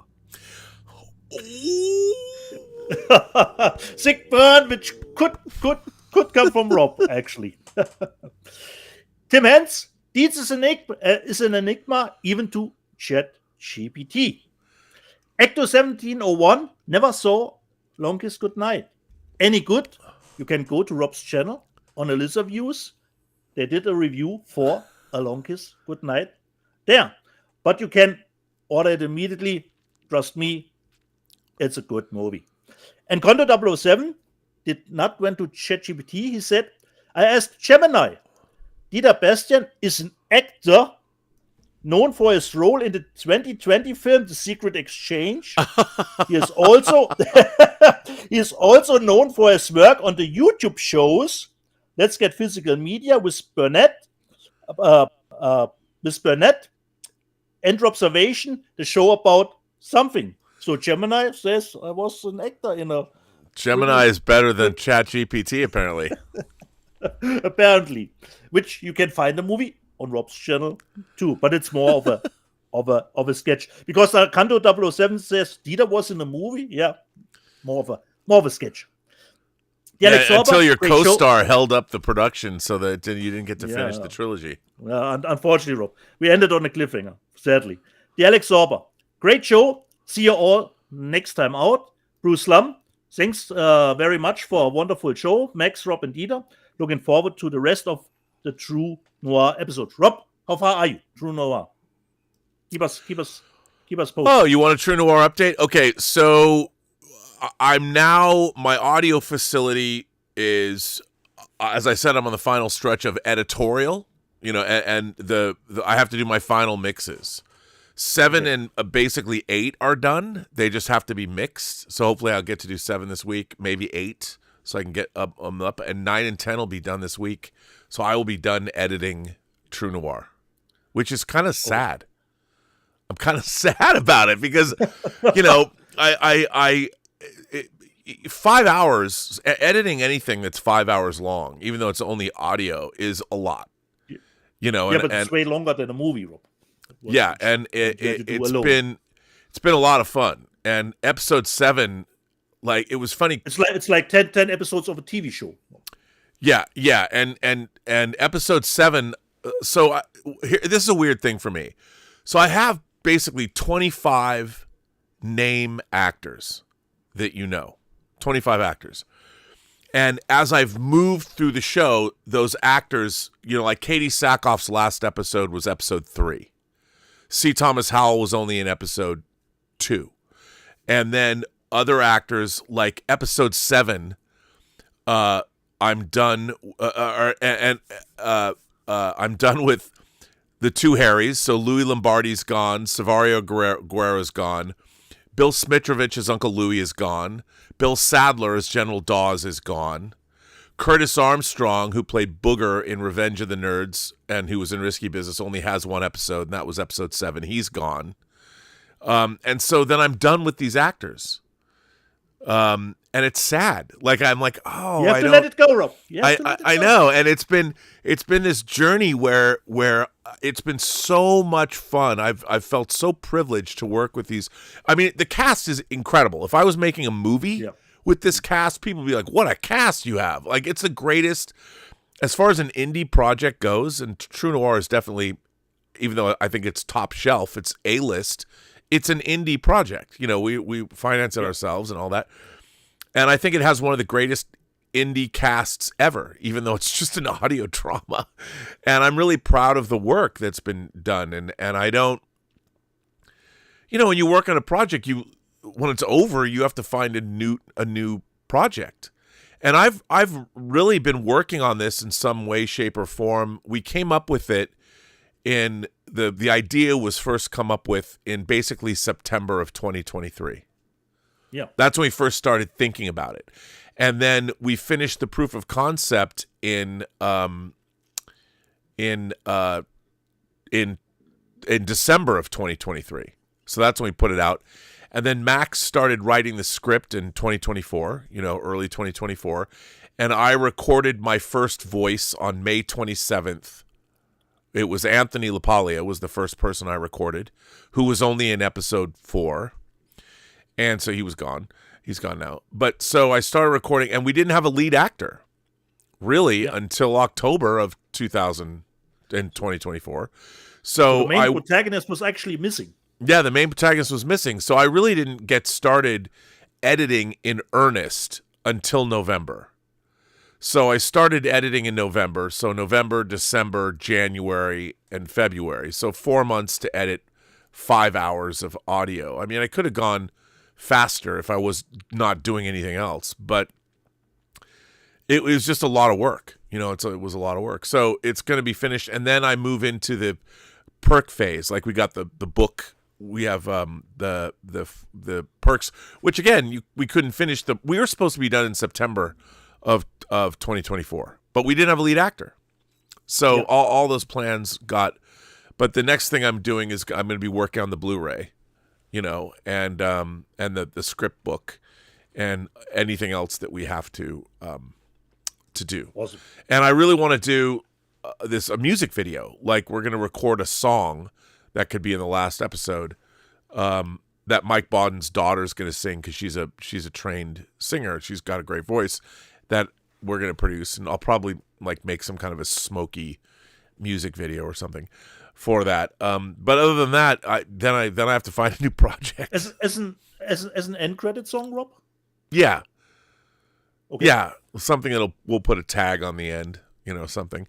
Yeah. And then also another thing that's part of the history behind the mystery documentaries. There's 10 8-minute pieces, so it'll be it's 80 minutes of video that Max has been producing, and that goes along with everything as well. So it's been a pretty big project, and there's people that want to represent it now. It might get bought, who knows?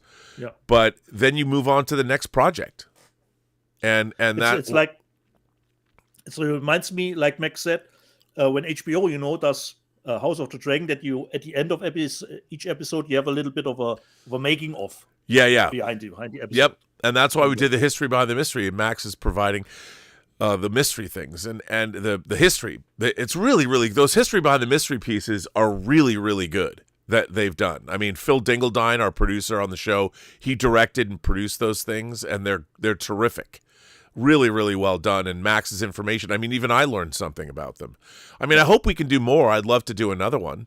But, Max, we haven't pulled the trigger on season 2 yet, and Max has to write it, and that takes months. But we can do season 2 much faster but I also, to be honest, I heard something. My audio facility is closing. Okay. The people that I've been working with on True Noir, production is dried up here, and they're going to pack it in and retire. I've been working with them for decades.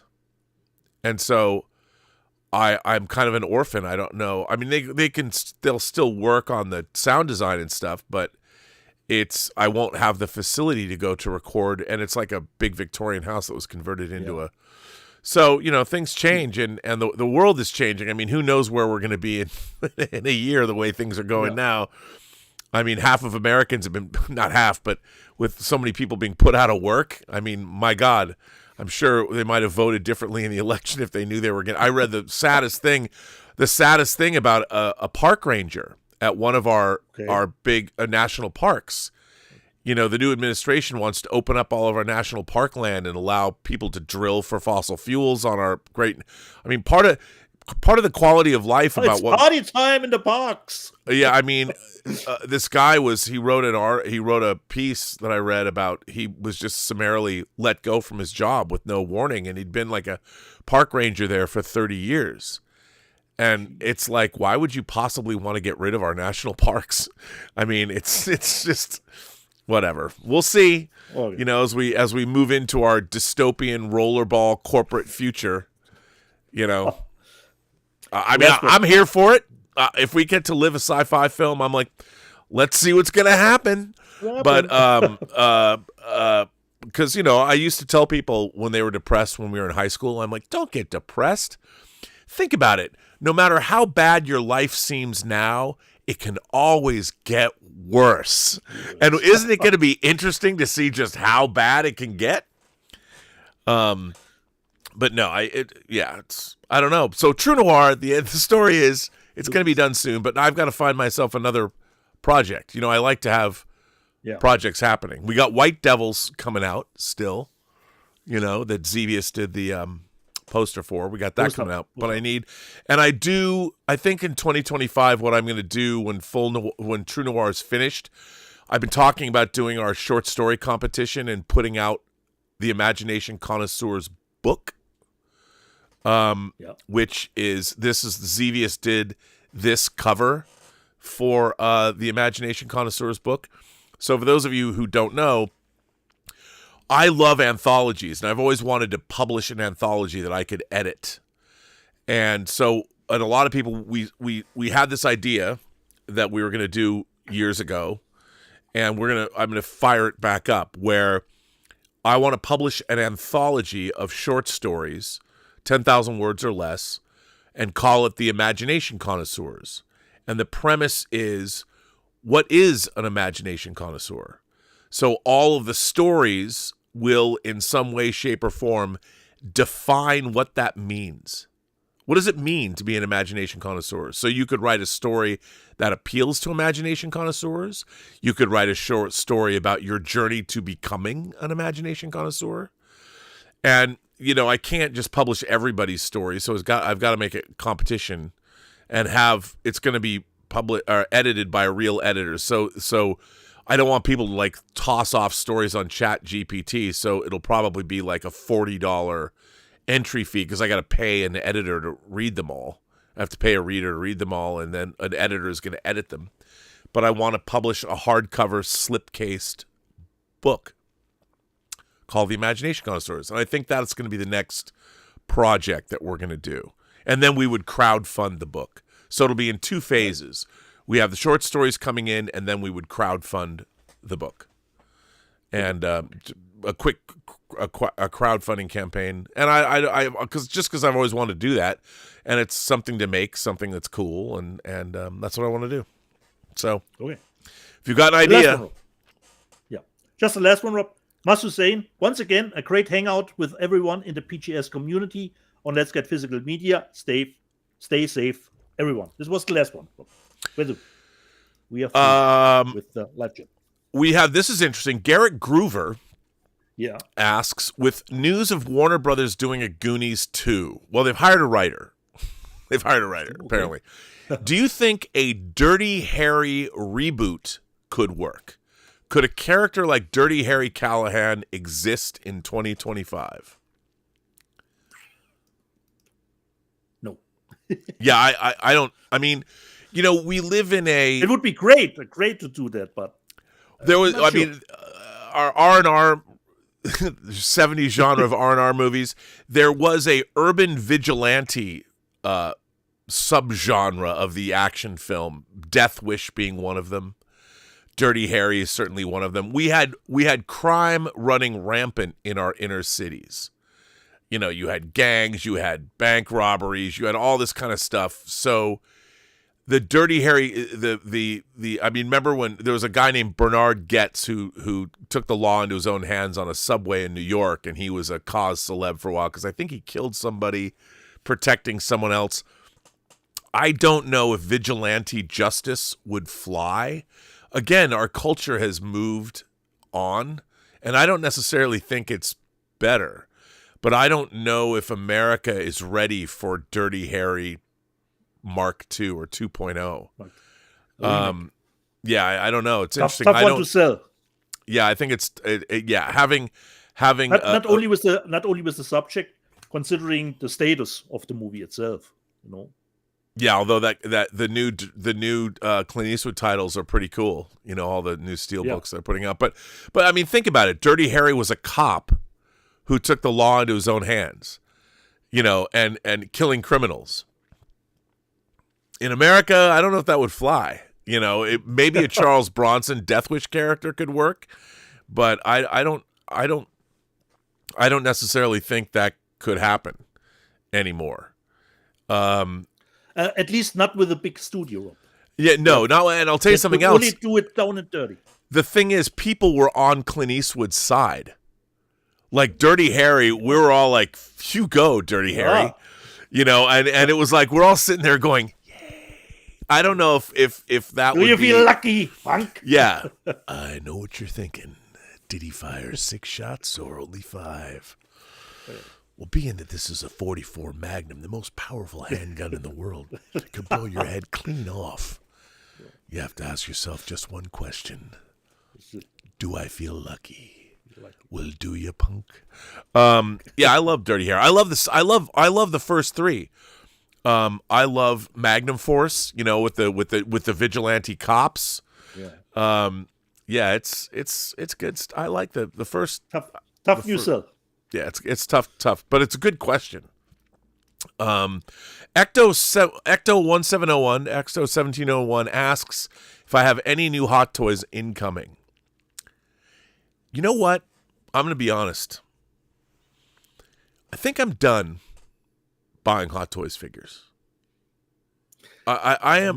Me actually too, Rob, because there's one thing. You pre-ordered and you have to wait, I don't know, 2 years now until a figure gets released. Well, also, they're repopping old figures. Yeah. They're like, there's a few things like I would occasionally, they're putting out way too much stuff now. It's not fun. It's not fun anymore. They're putting out so much stuff. It's gotten so expensive. They're going like, right now I'm all about displaying what I own. I want to go back and build all the models I've built, and I want to get just other eclectic things, but trying to collect. And you know what? There's other people who have incredible action figure collections, like people like Bob Dylan or Justin from Justin's collection. I can live vicariously through them. I've gotten to the point where I never thought I would be this way, but I'm like buying all this stuff. The only thing that really that's not to say I wouldn't go back and get occasional action figures. Yeah. But it I really has immediately a banger, Rob. You have to see it. Yeah. You gotta get it. Yeah. Immediately. And I'd like to you go. Don't have to think twice about it. No, and I looked at this. They're coming out with a new rooted hair Snake Plissken. Yeah. But I've got a Snake Plissken figure right back there that I don't need. I'm not enjoying it. I'm just not enjoying it anymore. Like, you know what I'm enjoying? I'm enjoying collecting physical media because there's all these new 4K things, and the boutique labels are doing so many interesting things. That's exciting me. But all of the action figures and stuff, it's like the Marvel Cinematic Universe. I just don't care. Yeah. I don't. It's a little bit tied to the qualities of the movie itself. Yeah. I think that the classic Star Wars stuff. Yes, I'd love to go back and fill in, but again, I'm kind of over it. And I think that's part of growing up. I mean, I'll tell you something. I found this new YouTube channel. Because I used to build model rockets. Once again, Rob, you found a new YouTube channel. Okay, tell us about it. Okay, I'll tell you about it. This really cute, I think she's ethnically diverse, this girl, young, builds carbon fiber model rockets that go Mach 2, 20,000 feet in the air. It's Lily something. I came across her channel last night. And I'm like, and apparently when she was in high school, she's a genius. Like and I'm like, because model rockets, whatever. And I found this channel. She made a carbon fiber rocket that flew in the air. She launched it in the Mojave Desert, and it flew at Mach 2, and it went 23,000 feet. And she built the whole thing. I sat and watched. She had a build video where she sat down, and she's a genius, like an incredible woodworking. Built this entire rocket. And I sat there, my jaw was on the floor. And I'm like, well, there is future for the youth of America. And it just made me want to jump back into building more model rockets and, doing something. But this girl was, it was incredible, dude. I was mesmerized as she built a carbon fiber in this workshop. I don't know. I was stunned. I was just stunned. And I'm like, that's more interesting to me than the action figure stuff and all that. I'm just over it. I'm over it. And doing True Noir, I just want to go make stuff rather than collect artifacts from things that other people have made. I still love the Exo 6 Star Trek figures, though. Those I love. Nice. And he was actually in the chat, Ecto, and he said for him it's the same as you said yourself with the figures. And Ecto, watch Longest Good Night. That's your homework. Yeah, totally. I feel the same way. I mean, look, I look at Bob Dylan or I look at Anthony, how they're getting their figures with rooted hair and stuff, and all that's pretty cool. I mean, but I feel like I just want to have a great display of action figures. And do I need any more? I don't know. Don't think so. Bo Edmonds says, hi, Robin Dieter, member for 3 months. Well, welcome. Welcome, and thanks for being a member. Appreciate it, Bo. And Walter Whitewalker says, Twisted Sister Christmas? How cool was that soundtrack? How cool was that? In the Gorge. Exactly. Awesome. It was great. And there was that movie was so much fun. Yeah, totally. Oh, Signal Strength 5 erased his chat when he said next project Pickleball, the sequel to erotic sex games. That was really funny. That was a good one. But so there we are. We are caught up. Okay. But since we are quick this time, one trivia card. One card. Are you going to show me what it is? Easy. Okay, got it. Rob. Yeah, that's an easy one. Should be easy. Should be easy. But you never know what they. Yeah, you never know. You never know. You never know. You never know. No. What the professionals that they put those cards together are asking. First question, Rob. What was the goal of Project Genesis? To create life from lifelessness. To terraform planets. Terraform. Nice one. The antwort here is to develop terraforming. Second one, Rob. Dr. David Marcus' mother was a brilliant scientist. Who was his father? James T. Kirk. Correct. Correct. Come on, man. Where did Dr. David Marcus and other scientists conduct Project Genesis? Where did Dr.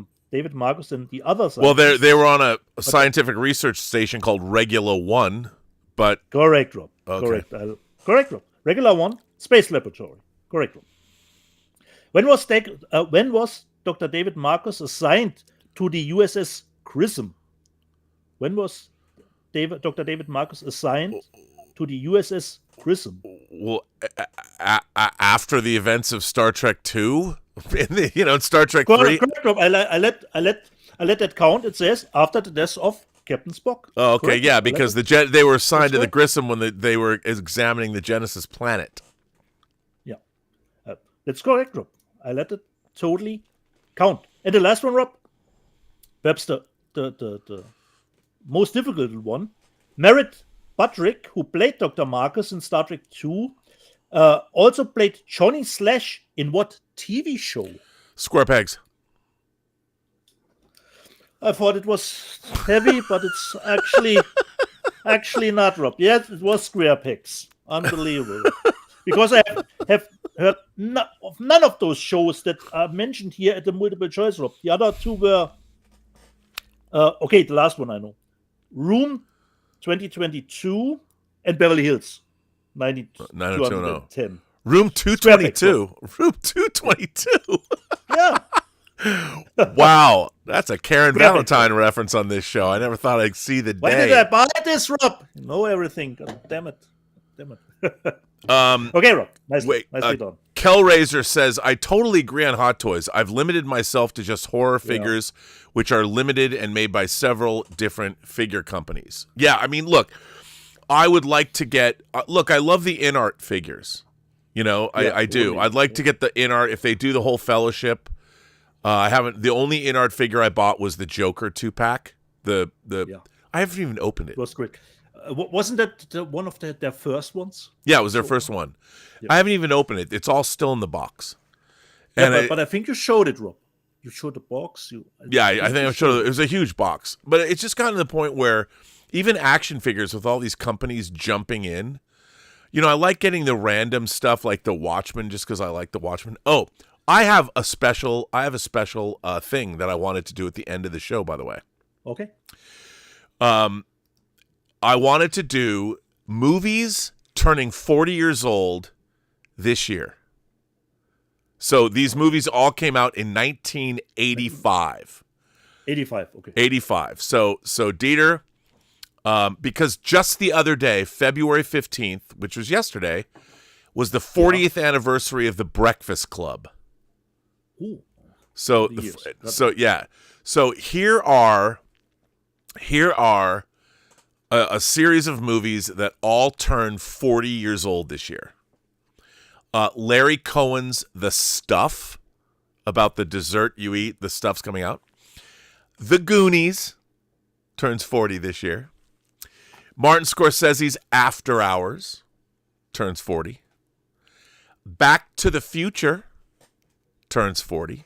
Oh, Rocky IV turns 40.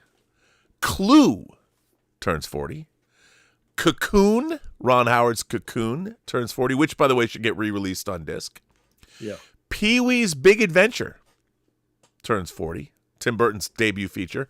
Steven Spielberg's The Color Purple turns 40. The heartwarming family film Come and See, the war movie, that is not, turns 40. The James Bond movie A View to a Kill turns 40. Oh, your favorite, Rob. Your favorite. I know. Weird Science turns 40. Yeah. Reanimator. Ignite Films is putting out that great Reanimator. Reanimator turns 40. The great Woody Allen movie The Purple Rose of Cairo turns 40. The Madonna movie Desperately Seeking Susan turns 40. I won't say turns 40. I'll just give you the list of names. Yeah. Out of Africa.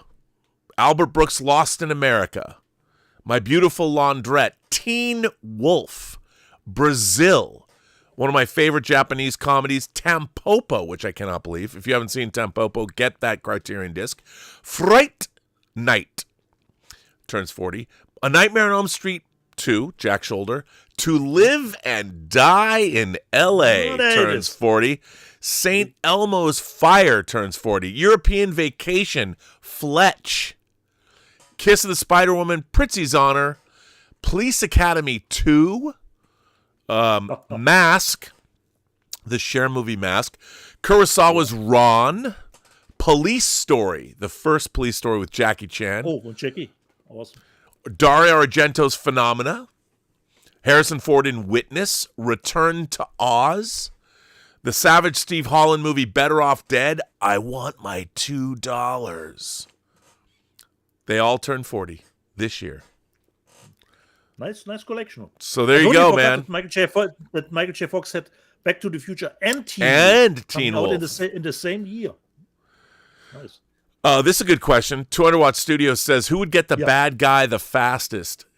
Harry Callahan or Popeye Doyle? Popeye Doyle is Gene Hackman's character from The French Connection. Ooh, you know what? I would say Dirty Harry Callahan would. Popeye Doyle would get him, but he would do the more, he's more by the book than Harry Callahan. He is more by the book, okay. But I'd love to see that team up. It'd be great. Dirty Harry Callahan comes from San Francisco, has to go to New York and teams up with Popeye Doyle. That would be a movie. There we have the remake, Rob. There we have it. There you go. That's actually, that would be really interesting. Cops working outside the law to get their man.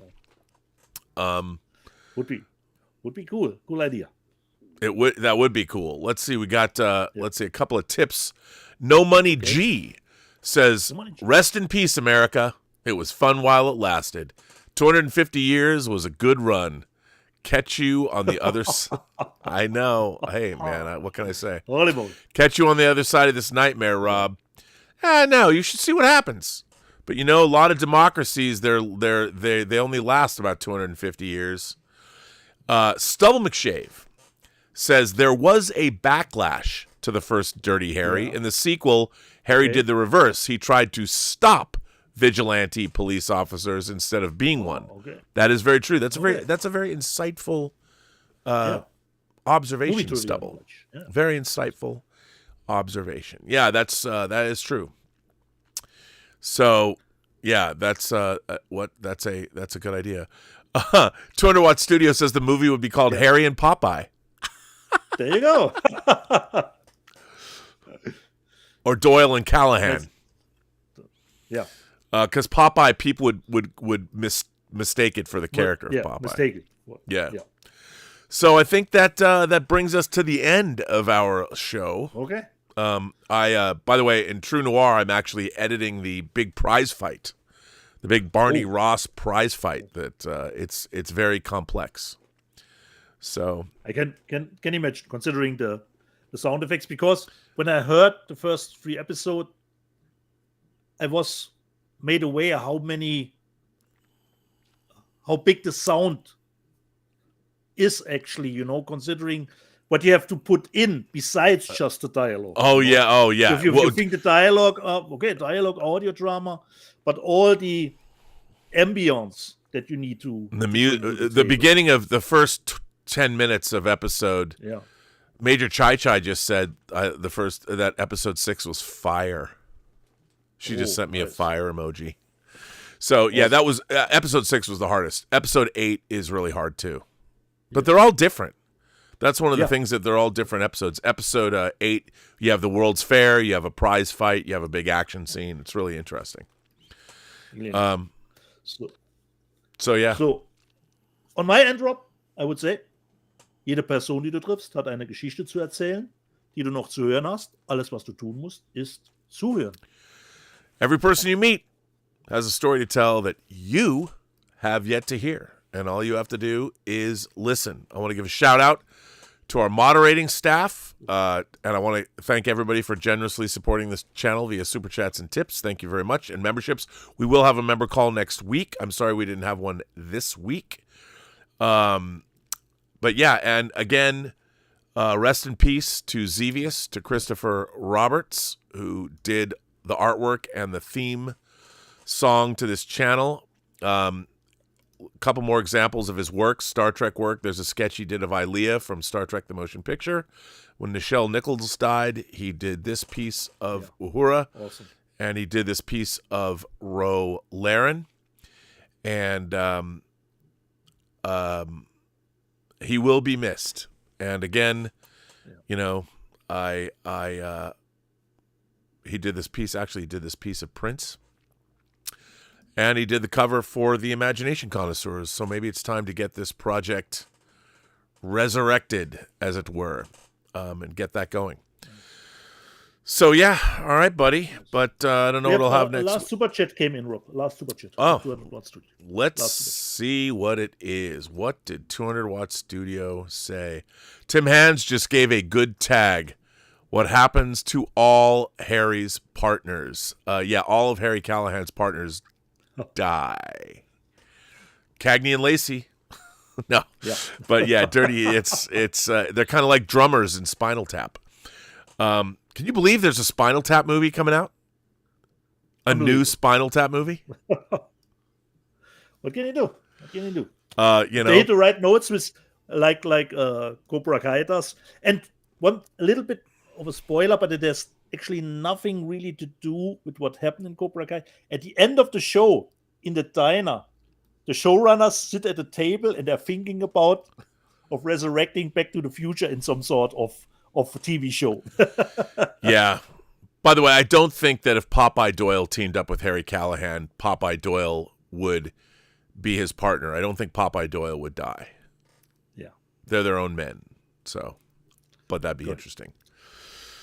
But yeah, here we go. So, we see you next week, folks. We'll see you next week unless something happens. Watch the gorge if you. Watch the gorge and get back to us and tell us how mid it is. Yeah. Come on, man. All right, everybody. See you later. See ya.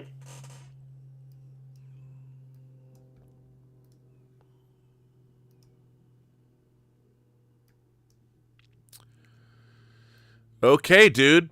Well,